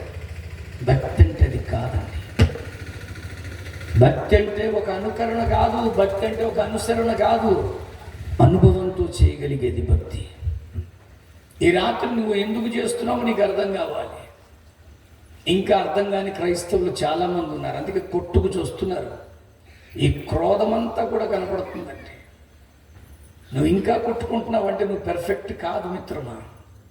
నువ్వు ఇంకా కొట్టుకు చూస్తున్నావంటే నీ భక్తి నీకు ఏం నేర్పలేదని అర్థం. ఈరోజు ఈ దౌర్భాగ్యం క్రైస్తవ్యంలో ఎంత పేట్రేగిపోయిందంటే పాస్టర్ల మీద యూట్యూబ్లో కొట్టుకు చూస్తున్నారు, వేలు పెట్టి తిరస్కరించుకుంటూ.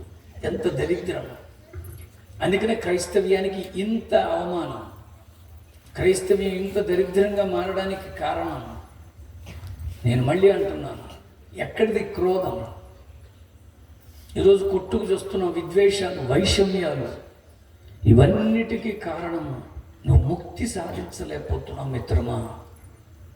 మోహం, నేనే ఉండాలి గొప్పగా, నాకే రావాలి ఘనత, నా మాటే అందరూ వినాలి. ఇది ఒక వ్యామోహం అండి. ఇది ఈరోజు క్రైస్తవ్యం నుంచి ఆ వ్యామోహం పోవునుగాక.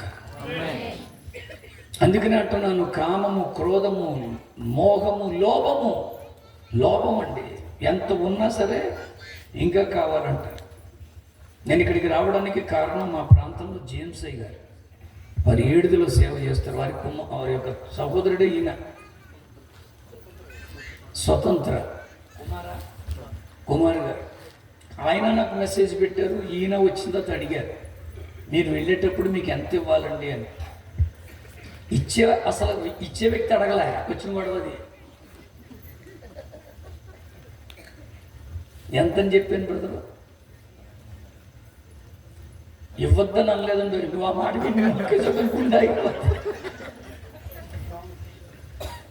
ఎక్కడిది నీకు ఈ లోపం? ఎంతని చెప్పను బ్రదరు, మీరు ఎవరైనా చెప్పగలరా? నీకు కారులో వచ్చింది, అది గమనించి అన్నాను అంతే. ఈరోజు నేను ఓపెన్గా మాట్లాడుతున్నానండి.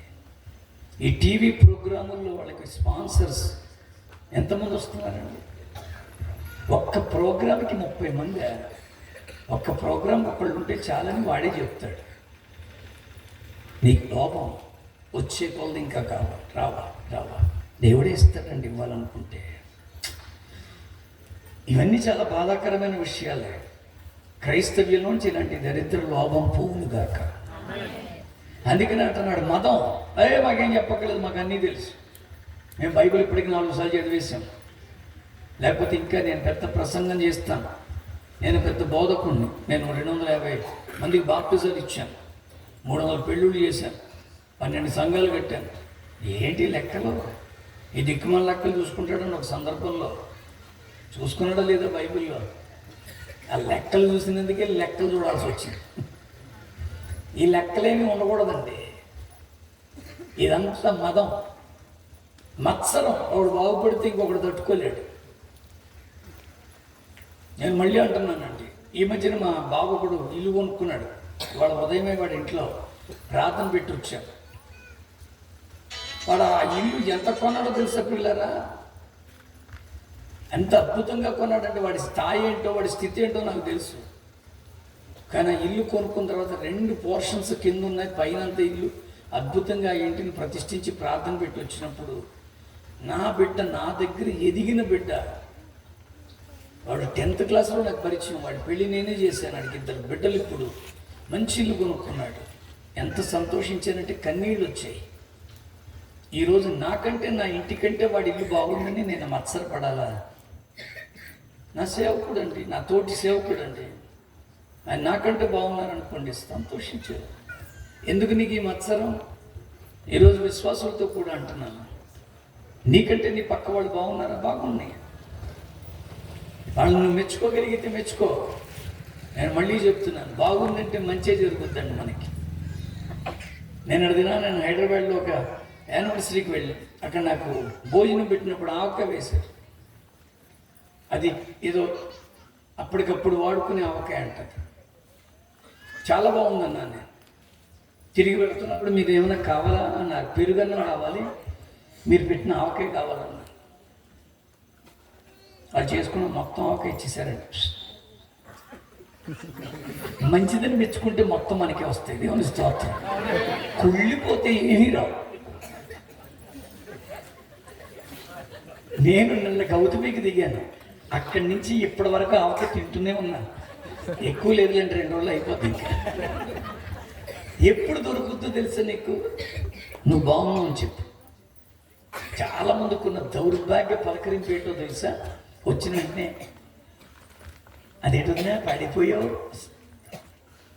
పాడైపోయిన వాళ్ళని కూడా బాగున్నావే అని పలకరించు, వాళ్ళు బాగుపడతారండి.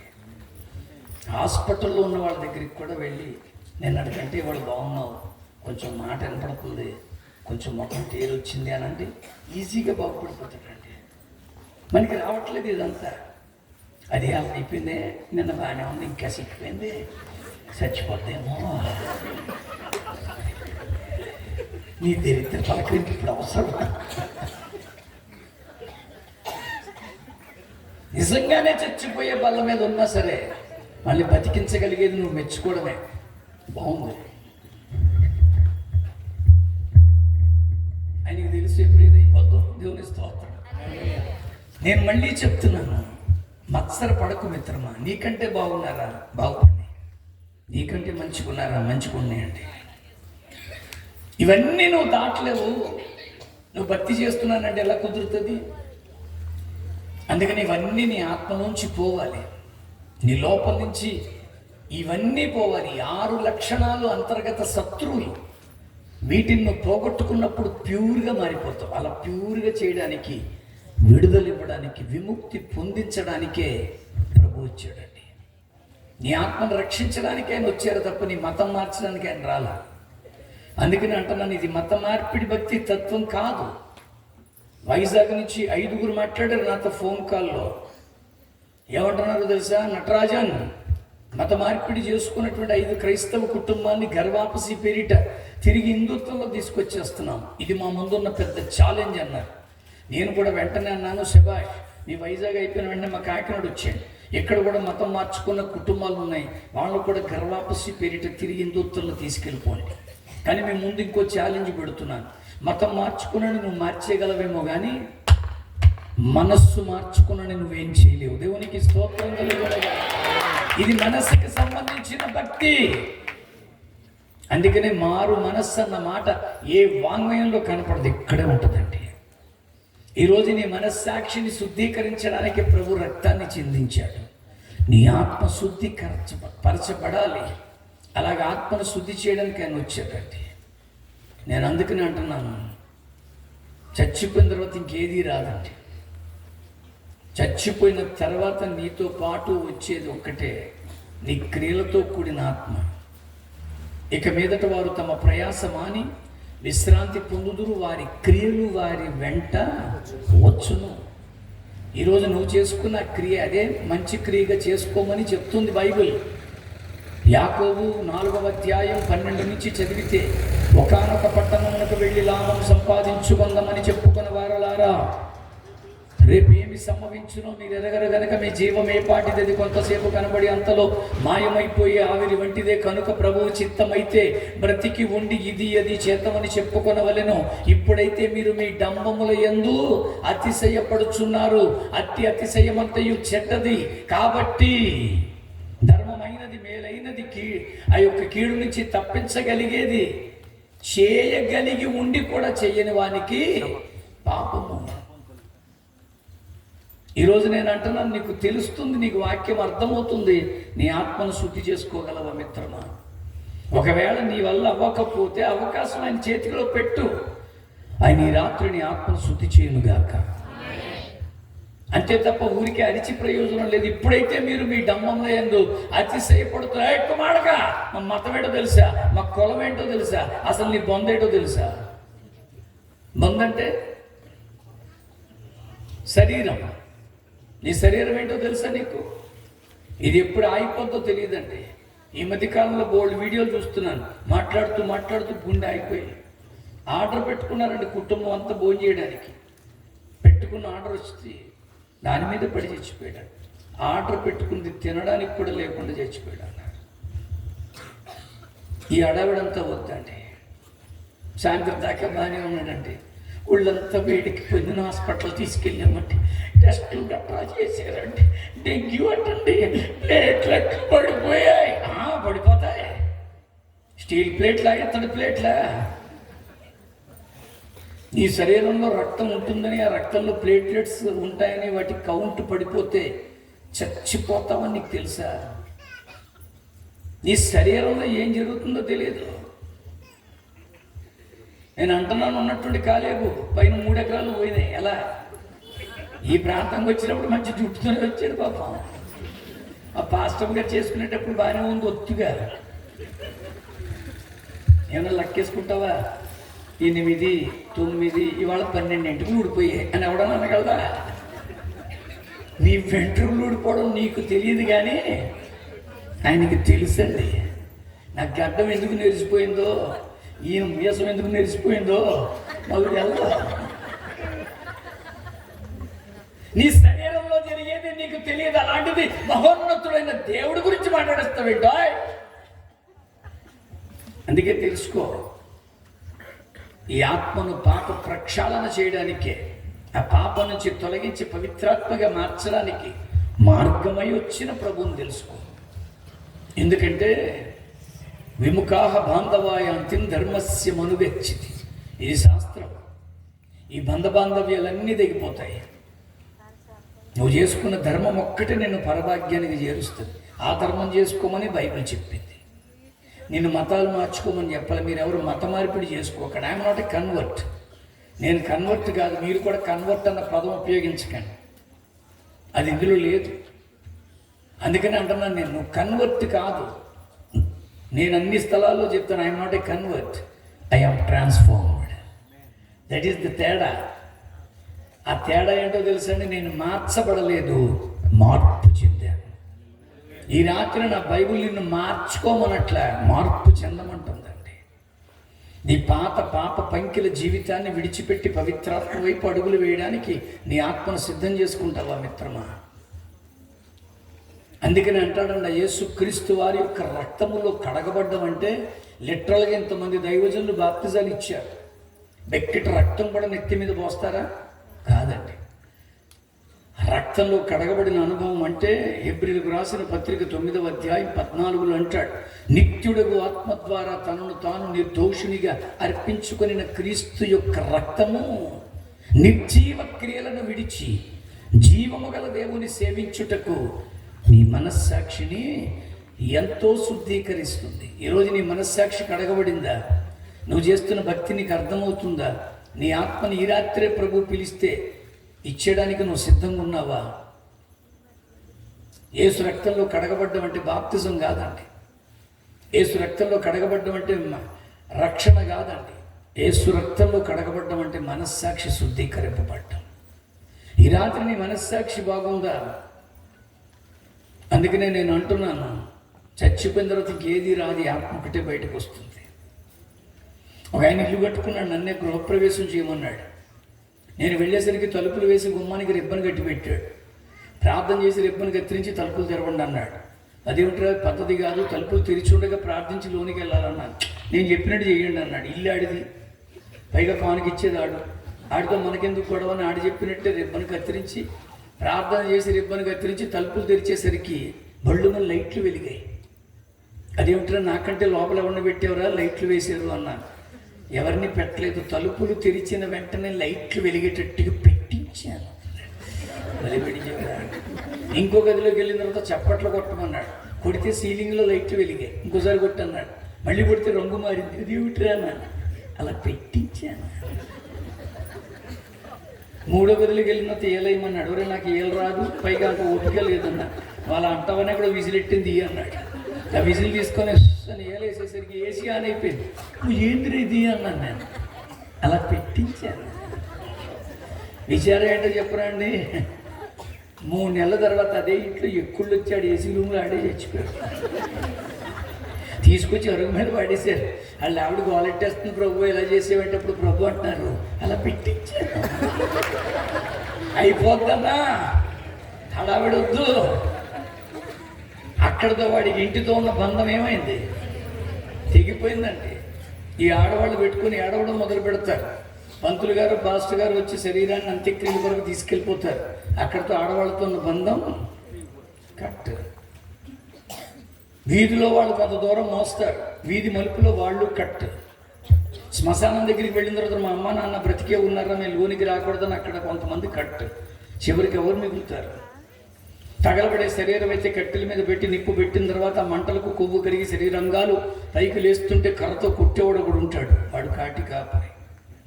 బాక్సులో తెచ్చుకున్న శరీరం అయితే గోతులో పూడ్చి మట్టితో కప్పెట్టి తెచ్చుకున్న చక్క సిలువ గుచ్చేవాడు ఒకడు ఉంటాడు, వాడు కాటి కాపరే.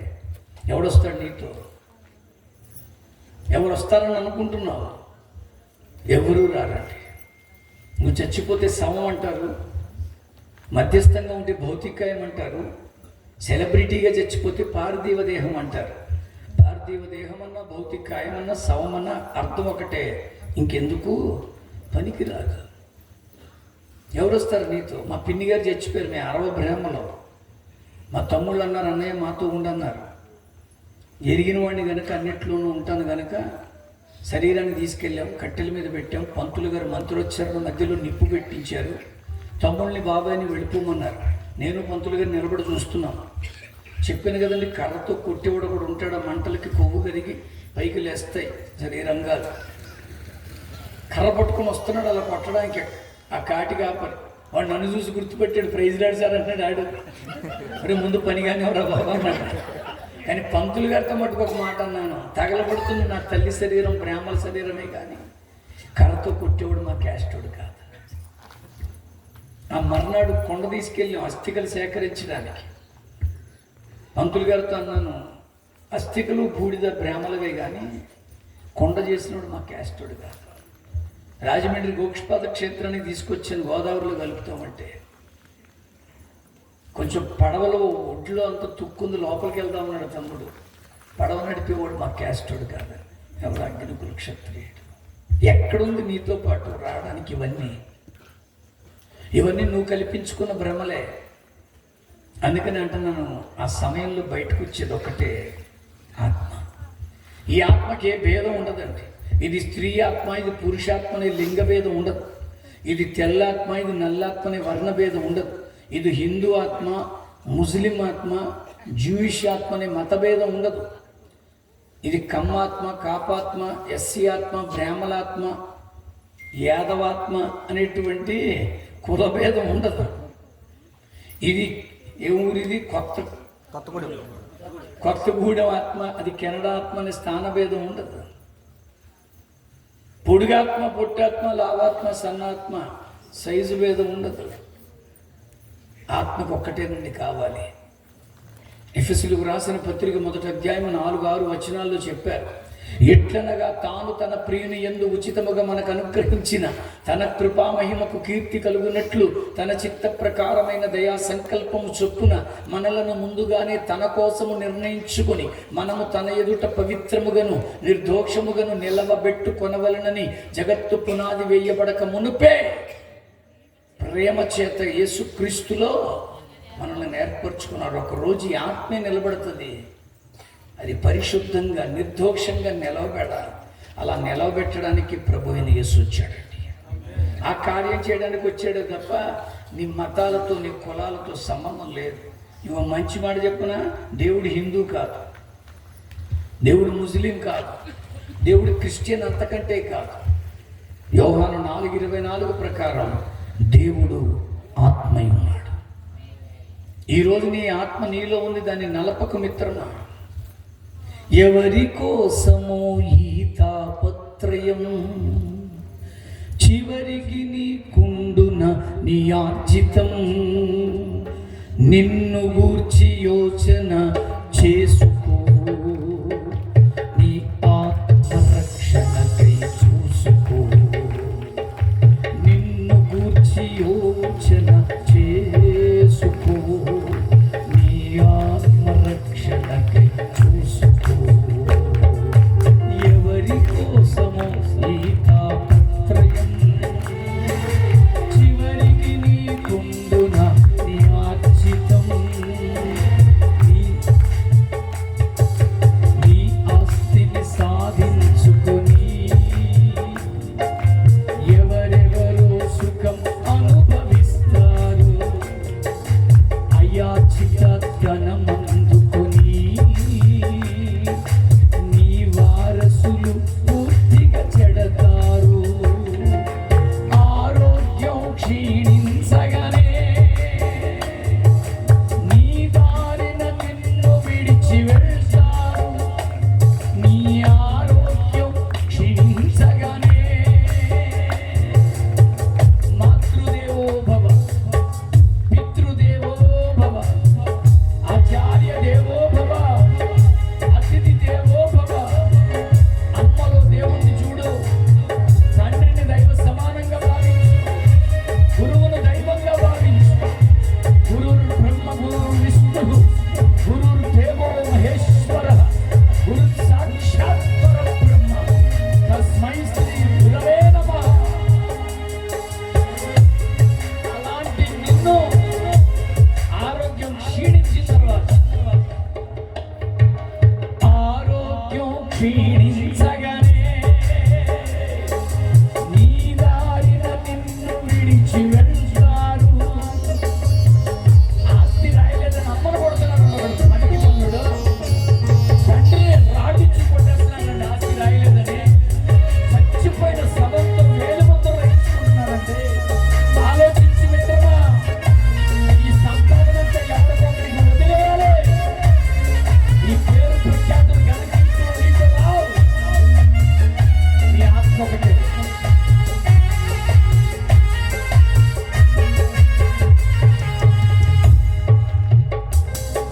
నీ ఆస్తిని సాధించుకుంటారండి.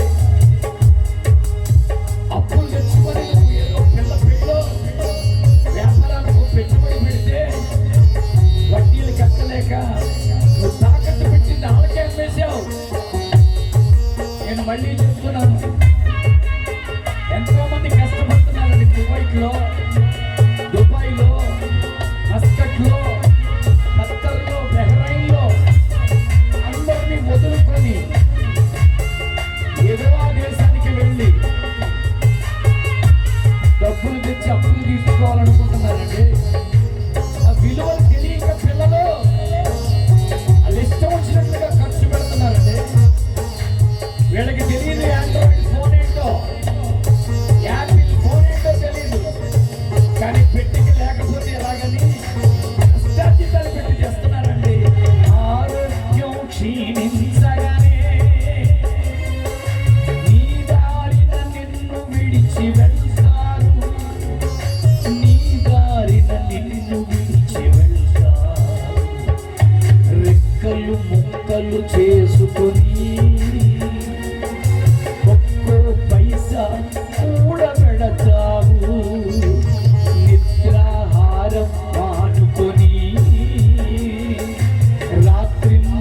కళ్ళు పాటు పడతావు. నీవు కూర్చుకున్న దానిలో పూచికైన తీసుకొని పోలేవు. నీవు కూర్చుకున్న దానిలో పూచికైన తీసుకొని పోలేవు. పూచికైన తీసుకుని పోలేవు. ఎవరి కోసమో ఈ తాపత్రయం, చివరికి నీ కుండున యాచికం. నిన్ను గూర్చి యోచన చేసుకో, నీ ఆత్మరక్షణకై చూసుకో. నిన్ను గూర్చి యోచన చేసుకో, నీ ఆత్మరక్షణకై. ఏదో ఒక రోజు చచ్చిపోతా. నీ ఆత్మ సంగతి ఏంటి మిత్రుడు? ఆత్మకు జరగవలసిన పుణ్యకార్యం చేయడానికే వచ్చాడు యేసయ్య. రోమాపత్రిక 5వ అధ్యాయం 18లో అంటారు, కాబట్టి తీర్పు అపరాధ మూలముగా వచ్చినదే మనుష్యులందరికీ శిక్షావిధి కలుగుటకు ఎలా కారణమైనో అలాగే ఒక్క పుణ్యకార్యం కృపాదానము మనుష్యులందరికీ జీవప్రదమైన నీతి విధింపబడుటకు కారణమే. నీలో ఉన్న పాపం, నాలో ఉన్న పాపాన్ని తొలగించి పవిత్రాత్మగా చేయడానికి వచ్చాడండి యేసయ్య. నేను ఎన్నో అయ్యప్ప స్వామి భజనలు చేశాను. ఇంతకంటే పెద్ద వేదికల మీద అరటి దొప్పలతో మండపాలు కట్టాను. చండ అనేటువంటి ఒక ప్రత్యేక వాయిద్యాన్ని వాయించేవాడిని. పడిపాట పాడాలంటే నేను ఉండాలి, పంచామృతం కలపాలంటే నేను ఉండాలి. నాకంటే ఒక ప్రత్యేకత ఉంది. చివరిలో ఒక మాట అంటారు, అరింజుం మరియాములం దిరింజుం తిరియాములం நாங்கள் செய்ய எல்லா பாவங்களை பொறுத்து காத்தி ரட்சிக்கும் சத்தியமான பொண்ணு 18ஆம் படியில் வசிக்கும் హరిహర సుతన్ ఆనంద చిత్తనయ్యనయ్యప్పన్. అర్థంగా కనాలోచితంగా తెలిసి తెలియక మేము చేస్తున్న ప్రతి పాపము నుండి కాచి కాపాడి రక్షించు దేవ. ఎవరి రక్షకుడు? అన్నవరం దేవస్థానంలో అరగుండు చేయించుకోవడమే కాదు, పూజారులకి సహకారిగా ఉన్నవాడిని. నేను పూజారి కాదు, వేదం స్మార్థమే నేర్చుకోలే, సత్యం తెలిసిందే. యాని కానిచ పాపాని, by any means we are under sin, జన్మాంతరకృతాని చ తాని తాని ప్రణశ్యంతి ప్రదక్షిణం పదే పదే. పాపోహం పాపకర్మాః పాపాత్మా పాప సంభవః త్రాహి మాం కృపయా దేవ శరణాగత వత్సల.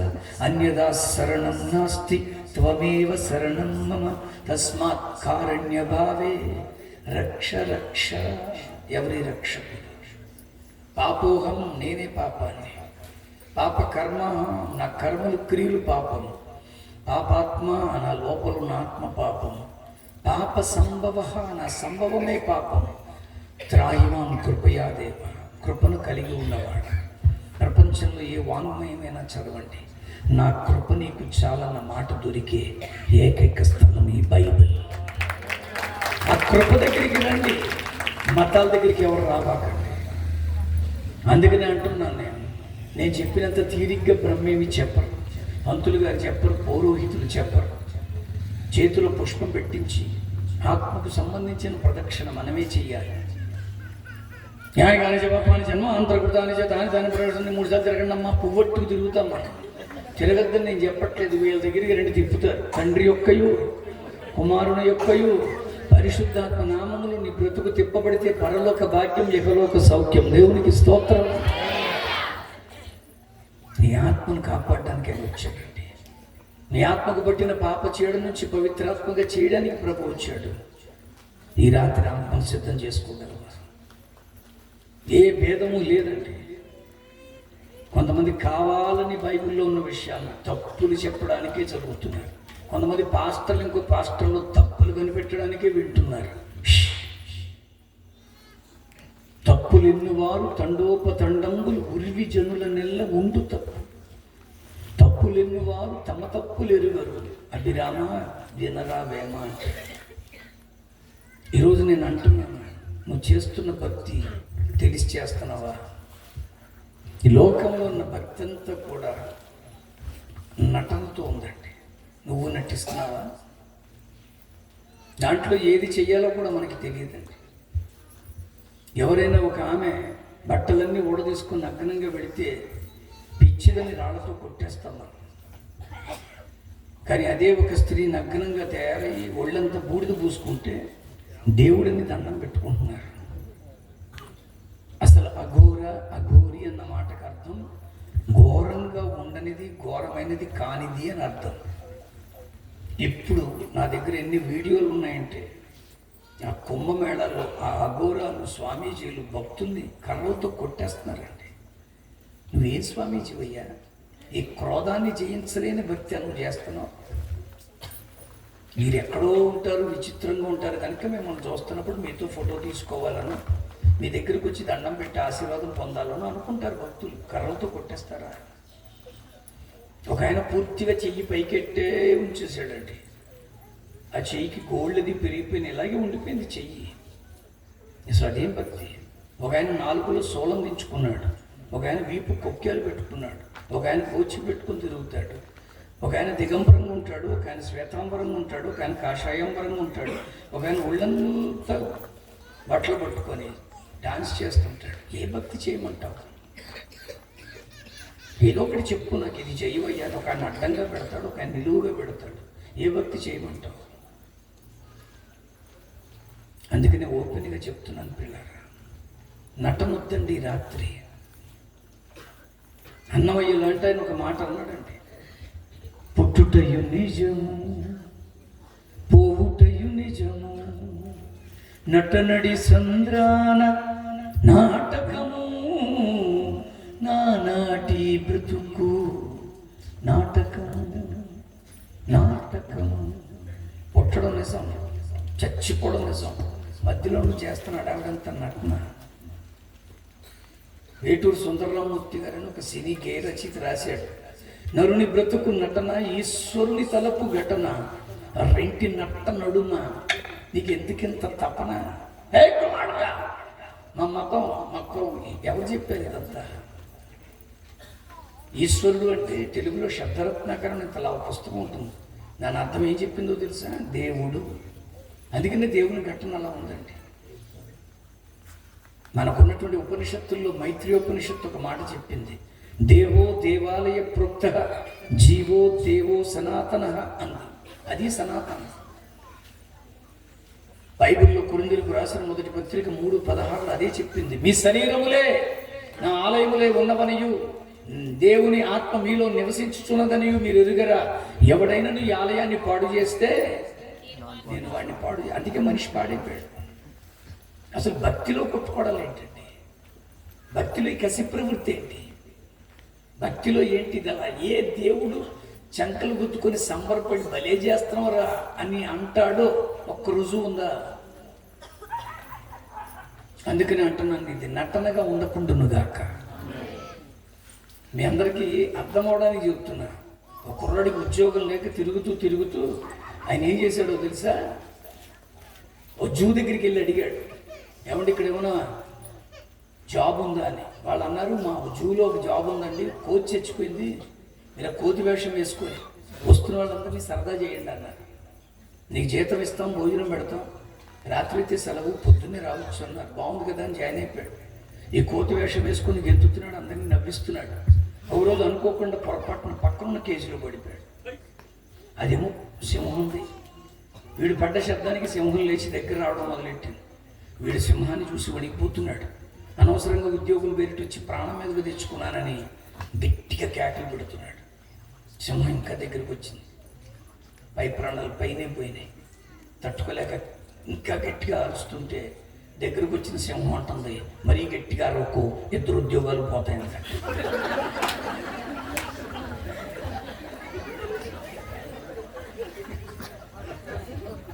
పాప ఎదురుగుండా కూర్చున్నవాడు ఏం నవ్వట్లేదు. ఎందుకో తెలుసా? మంచి నిద్రలో ఉన్నావు. ఓ ఈ నిద్రపోతా. నటనొద్దు. నువ్వు చేసే భక్తిని ఆత్మకు రక్షణ ఇచ్చునుగాక. నీ జీవితం అయిపోయిన తర్వాత ఒక నిరీక్షణతో పరభాగ్యానికి చేరిపోతాననే విశ్వాసం నీకు వచ్చునుగాక. అలాగని ఆత్మను రక్షించడానికి వచ్చిన ప్రభుకి రాత్రి మనసిస్తావా? ముగిస్తున్న మాట, అమ్మయ్యా వీళ్ళు ఎంత గొప్పోళ్ళు అంటే అది కట్టించేసారు మొత్తానికి. ఎందుకని మళ్ళీ కూర్చుందంటే టైం రన్ అవుతుంది కదా, అయిపోతుంది. అది మళ్ళీ పెట్టించాం, బాగా పెట్టించాం. బైబిల్లో ఒక కుష్ఠుడు ఉన్నాడండి. ఒక కుష్ఠుడు అంటే 3 మంది ఉన్నారు, కానీ ఈ కుష్ఠుడు ప్రత్యేకం. ఆ రోజుల్లో యూదుల నియమం ప్రకారంగా కుష్టి వ్యాధిగ్రస్తులు ఎవరైనా పట్టణంలోకి వస్తే రాళ్లతో కొట్టి చంపేయాలనే నియమం ఉంది. అలాంటి నియమాన్ని తెలిసి కూడా ఒక కుష్టి వ్యాధిగ్రస్తుడు నేను ప్రభు దగ్గరికి వెళతాను, ఆ నియమ నిబంధనలు దాటుకొని వెళతాను, బ్రతికితే బ్రతుకుతాను, చస్తే చస్తాను అనుకుని వచ్చాడు. నేను అలాగే వచ్చాను ప్రభువులోకి. బ్రాహ్మణ కుటుంబంలో పుట్టి నన్ను చాలా మాటలు అన్నారు, చాలామంది నా మీద జోకులు వేశారు. ఎవరైతే నా మీద జోకులు వేసి మాట్లాడారో వాళ్ళు ఇప్పుడు నాతో ప్రార్థన చేయించుకుంటున్నారు. దేవునికి స్తోత్రం. అలాగే కుష్టి వ్యాధిగ్రస్తులు కూడా దాటుకొని వచ్చాడు. మిత్రమే, మీరు దాటండి. ఈ కట్టుబాట్లకి వాటికి లొంగిపోయి మీ ఆత్మను క్షీణింపజేసుకోకండి. ఆ కుష్ఠుడు వచ్చేసరికి యేసుక్రీస్తు వారు దూరంగా ఉన్నాడు. ఖాళీ పక్కన నిలబడు. ఆ చాకలో బైబిల్ జేబులో సెల్లు తీసే, ఎందుకంటే ఇది చాలా ముదురువాడు. యేసుప్రభు జేబులో సెల్ ఏంటి అని అనుకుంటారు. ఆయన యేసుప్రభు, నేనే కుష్ఠుడు అనుకోండి. కుష్ఠుడు యేసుప్రభు దగ్గరికి వచ్చి ఒక మాట అంటున్నారు, ప్రభువా నీకు ఇష్టమైతే నన్ను శుద్ధిని చేయవా అన్నాడు. ఇక్కడ ఒక మంచి మాట ఏంటో తెలుసా అండి? ఆ మాట పైకి అంటున్నాడు కానీ మనసులో ఒకటి అనుకున్నాడు కాలేదు. ప్రభువా నీకు ఇష్టమైతే అని పైకి అన్నాడు కానీ మనసులో అనుకుంటున్నాడు నన్ను ముట్టుకోవా. ఎందుకంటే అతన్ని ఎవరు ముట్టుకోవట్లే. మంచి భార్య, చక్కటి పిల్లలు, ఇల్లు అన్నీ బాగున్నాయి. వ్యాధి వచ్చేసింది, ముదిరిపోయింది, చేతుల అంగాలన్నీ పాడైపోయినాయి, కంపు కొట్టేస్తున్నాడు. పిల్లలు అంటున్నారు, అమ్మ నాన్న ఒక చోట కుదురుగా ఉండట్లే, ఇల్లంతా తిరిగేస్తున్నాడు, కంపు కొట్టేస్తుంది, ఏదో ఒకటి చెయ్యమ్మా. భార్య వచ్చి అంటుంది, పిల్లలు చెప్పుకోగలుగుతున్నాను, నేను చెప్పుకోలేకపోతున్నాను, కానీ చాలా ఇబ్బందిగా ఉందయ్యా. నీకోసం వెనకాల గది కట్టిస్తాము, ఫ్యాను మంచం అన్నీ పెడతాము, నువ్వు అక్కడే ఉండు అంటే దాని అర్థం పోతే నువ్వు అక్కడే పోవని. మీ ఇష్టమే అనుకొని వెళ్ళాడు. భార్య అన్నం తీసుకొచ్చి కర్రతో తోస్తుందా. పాప ఆయన అంటున్నాడు, చేతులు ఇలా పెట్టుకొని తిందామంటే 4 మెతుకులు వస్తున్నాయే, ఒక్కసారి నా దగ్గరకు వచ్చి నా తలని మిరి ఒక ముద్ద చేసి నోట్లో పెట్టవా, నూరార తిని ఎన్ని రోజులు అయిపోయిందో. భార్య అంటుంది, నీకు అన్నం వండి పెట్టగలను కానీ తినిపించలేను, ఎందుకంటే నువ్వు కంపు కొడుతున్నావు. కన్న బిడ్డలు వచ్చి తొంగి చూసి వెళ్తున్నారు, రే ఈ గుండెల మీద వేసి పెంచాను రా, ఈ భుజాలు ఎత్తుకు తిప్పాను, ఈ చేతులు పట్టుకొని నడిపించారు, దగ్గరికి రండి అంటే పిల్లలు అంటున్నారు, డాడీ వర్ గెట్టింగ్ స్మెల్, కంపు కొట్టేస్తున్నారు. ఫ్రెండ్స్ వచ్చారు, ఎక్కడికి వెళ్తున్నారు అంటే సెంటర్కి వెళ్తున్నారు. అరే ఎన్నోసార్లు మీతో సెంటర్కి వచ్చాను, టీ తాగాను, టీ ఇప్పించాను, నన్ను తీసుకెళ్ళంటారు. మరి నీకు టీ కావాలంటే తెచ్చిపెట్టగలం కానీ నేను తీసుకెళ్ళాను, ఎందుకంటే నువ్వు ఎలాంటి దుస్థితిలో వచ్చాడండి. ఆ ప్రభువుని ఒకటి అడుగుతున్నాడు, నీకు ఇష్టం అయితే, ఎందుకంటే వాళ్ళు ఎవరికి నేను ఇష్టం లేదు. ఈ రాత్రి నువ్వు కూడా చాలామందికి ఇష్టంగా లేకపోవచ్చు, కానీ నిన్ను ఇష్టపడేవాడు ఒకడు ఉన్నాడు. ఆ కుష్టివాడు అడుగుతున్నాడు, నీకు ఇష్టమైతే నన్ను ముట్టు అన్నాడు కదండి. నా ప్రభువుకి లోపల ఉన్నదే కావాలి. నీ పై ప్రార్థన కంటే కూడా, నీ పయనిస్తున్న అర్పణ కంటే కూడా నీ మనస్సును చూసేది. అందుకే నేను వెంటనే ఏం చేసేది తెలుసు, యేసు. అందుకు యేసు ఏం చేశారు, చెయ్యి చాపి అని ఉందండి బైబిల్లో, అదే ఉంది, చెయ్యి చాపండి. ఇది పాస్టర్లు ఎలా చెప్తారు, లేదా ఇలా చెప్తారు. మనది ఏసు ఎప్పుడు చెప్పిన ఒక్కలాగే చెప్తాడు. ఎలాగా ఆయన చెప్పేదాకా నువ్వు చెప్పు, ఆయన రాడు, నేను మా అన్న ఎలా చెప్తాడు. అది ఎలాగా చచ్చిపోయేటప్పుడు కూడా వేసి ఇలాగే చచ్చిపోయాడండి. నీకోసమే, నా కోసమే. చాపు చూసాడండి కుష్ఠోడికి వ్యాధి పోతున్నందుకు ఆనందం కాదండి. ఇంతవరకు అందరూ నన్ను చూసి చేతులు ముడుచుకున్నాళ్ళే తప్ప చాపినోడు లేడు. ఇదిగో ఈ రాత్రి నీ కోసం ఒకడున్నాడు, చాపినవాడు. దేవునికి స్తోత్రం. యారు ఉన్నై కైవిట్టాలు కర్తావై కైవిడమాట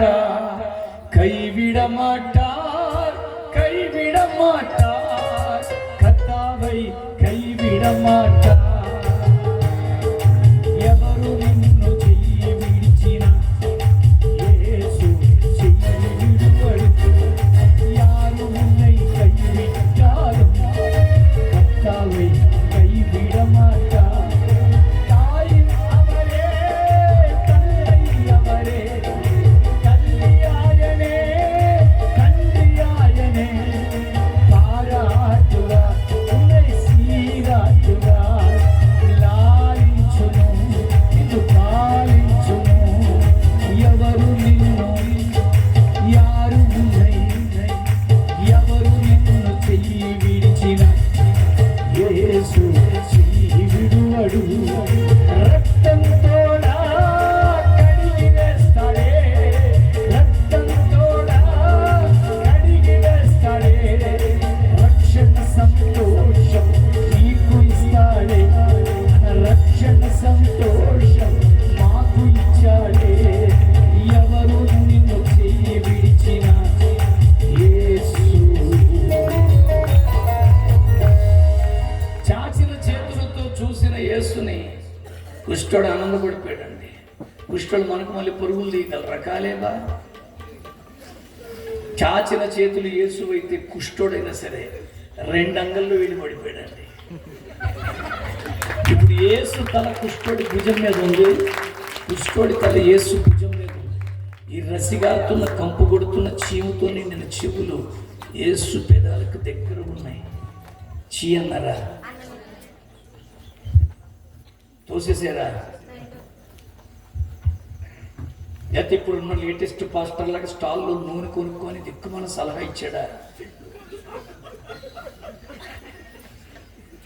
చెవిలో చెప్తున్నాడు ఒక మాట, నాకు ఇష్టమే, నువ్వు శుద్ధుడవు.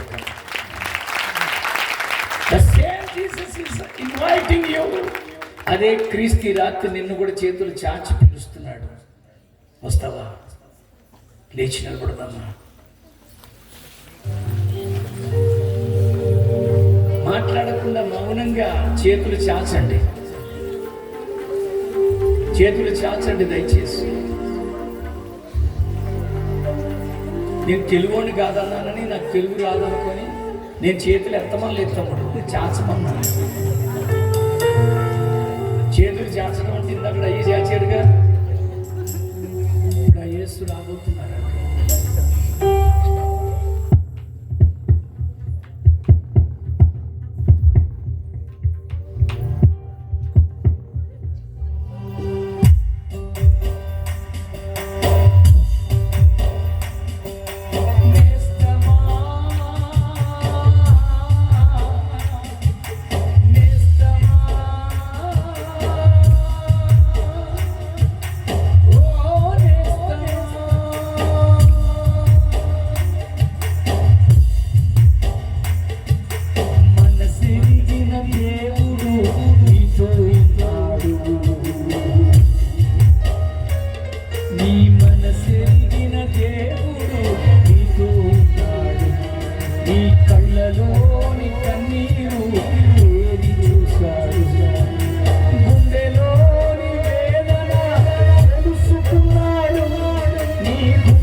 చేతులు చాచాడు. నేస్తమా, నేస్తమా, ఓ నేస్తమా. నాకు అన్నీ తెలుసు, ఎవరు నాకు చెప్పక్కర్లేదు. అది ఎక్కడ పోతుంది కాకపోతే డబ్బులను తీసుకెళ్ళిపోతాను అనుకుంటున్నావేమో. Yes, yes.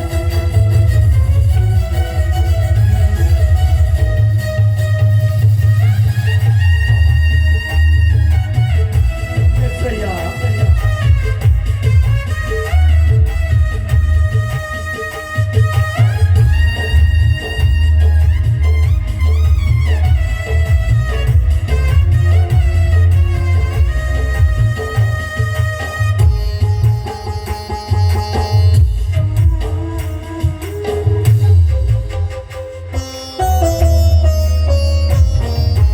ఎంతో ఆస్తి నాకుందని మురిసిపోయావు, ఎంతో మాకు తెలుసుందని భ్రమసిపోయావు.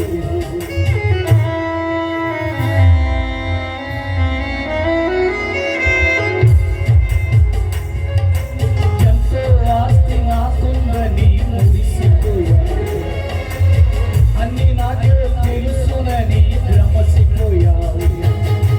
ఆస్తులన్నీ పోయినా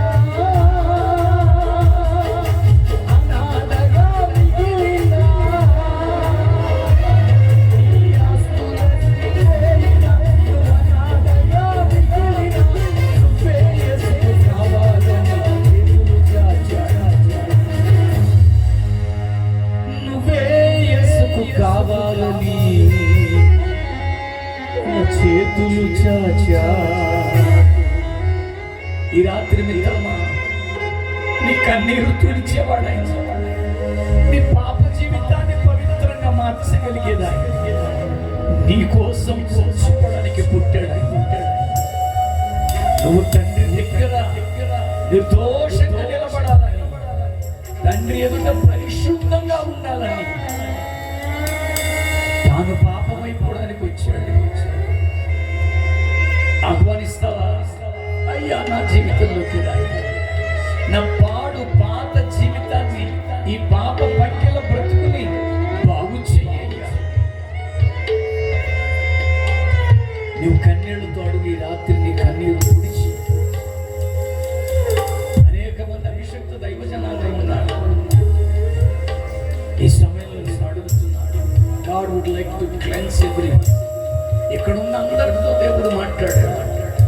నిన్ను ఈ రాత్రి ఆయన బాగు చేయబోతున్నాడు. ప్రార్థన చేసుకుందాం.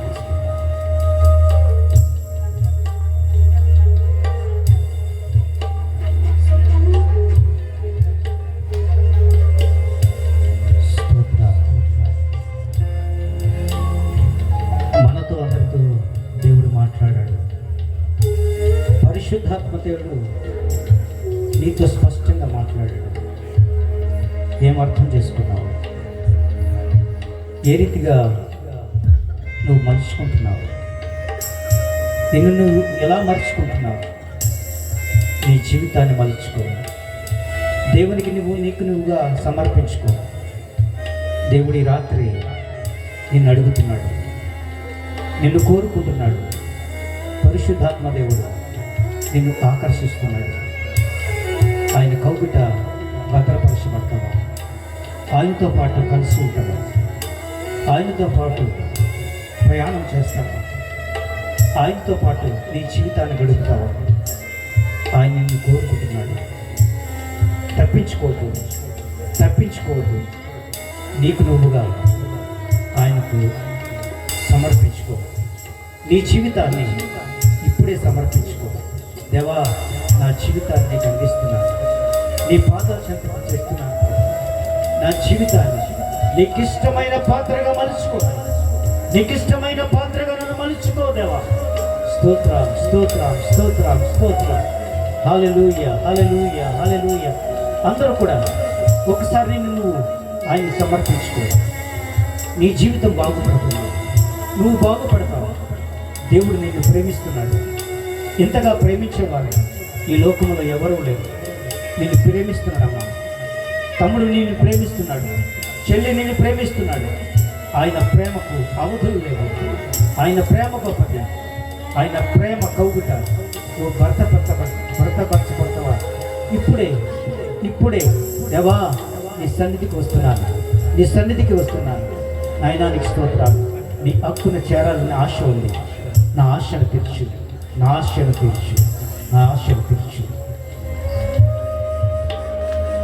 మన మధ్యలో గుంటూరు మండలం నుంచి వచ్చినటువంటి శాంతరాజు గారు, సెక్రటరీ గారు ప్రార్థన చేయాలని నేను ఆహ్వానిస్తున్నాను. అలాగే నిలిచి ఉండి చెప్పండి వాక్యం బట్టి మీ హృదయాల్లో మీరు ఈరోజు నాతోనే మాట్లాడవు తండ్రి అని నన్ను ఆశీర్వదించండి. దేవుని మనస్ఫూర్తిగా అడగండి. దైవం ప్రార్థన. మహాపరిశుద్ధుడు అయిన దేవ, జీవము కలిగిన మా తండ్రి, మీ శ్రేష్టమైన పరిశుద్ధమైన ఘనమైన నామమునకు వందనాలు, స్తుతులు, స్తోత్రాలు చెల్లిస్తూ ఉన్నాం. ఈ రాత్రికాల సమయంలో ప్రభువా, మీ దాసులు అభిషేక్తులైన లాజరస్ అయ్య గారిని నిలబెట్టుకుని మీ అగ్నితో నాయన వారిని వెలిగించి వారి యొక్క నాయన ముఖాంతరములో నుంచి పరిశుద్ధాత్మదేవ మీరు వెదజల్లినటువంటి ఆయన ముత్యాలంటి వర్తమానాన్ని బట్టి మీకు వందనాలు చెల్లిస్తున్నాం. అయ్యా, విత్తబడిన ప్రతి వాక్కు కూడా మీది, శక్తి కలిగినది నాయన. హృదయాల్లో కార్యము జరిగించేది తండ్రి, హృదయంలో మార్పు కలిగించేదని ప్రభువా మీ దాసుని నోట నుండి రాత్రి మీరు మాతో మాట్లాడారయ్యా. అందించిన వర్తమానం ఫలించి నీరు కట్టి అభివృద్ధి పొందట్లు సహాయము దయచేయండి. మీ దాసుడు మరి తిరిగి వెళుచుండగా నాయన ప్రయాణం అంతట్లో కూడా మీ దోతలు ముందుగా నడిపించండి. క్షేమకర ప్రయాణం దయచేయమని ప్రార్థన చేస్తున్నాం. మెట్టుకు నాయన ఈ రాత్రికాల సమయంలో మీ దాసులు ప్రభువా అభిషేక్తులు కాలేబాయ్ గారిని ఈ కొత్తగూడ గ్రామంలో మీరు ఎన్నుకుని ఏర్పాటు చేసుకుని వారి ద్వారా జరిగిస్తున్నటువంటి గొప్ప పరిచర్య వాక్యాన్ని బట్టి మీకు వందనాలు చెల్లిస్తున్నాం. మీ కార్యాలు ప్రభువా మా శక్తి చేతనైనా బలము చేతనైనా ఏ మాత్రము చేయలేమయ్యా. ఇవి మీ ఆత్మ ద్వారా జరుగుతున్న కార్యాలని మేము నమ్ముచూ ఉన్నాం. ఈ 3 దినాలు ప్రభువా ఈ ఒక్క ఉజ్జీవ సభల విషయంలో నాయన మీ దాసుడు ప్రభువా ఎంతగానో ఆర్థికంగా ప్రభువా ధనాన్ని హెచ్చించి నాయన మీ నామ మహిమార్థమే ప్రభు అనేక ఆత్మల రక్షణ పొందాలని వారికి ఇచ్చిన మంచి మనసు బట్టి మీకు వందనాలు చెల్లిస్తున్నాం. మీ దాసుని కుటుంబానికి రావాల్సిన దీవెన ప్రతిఫలము 100 దయచేయమని ప్రార్థన చేస్తున్నాం తండ్రి. ఈ 3 దినాలు ప్రభువా వాక్య సందేశాలు అందించినటువంటి ప్రతి దైవ జనులను మీరు జ్ఞాపం చేసుకుని ఆశీర్వదించండి.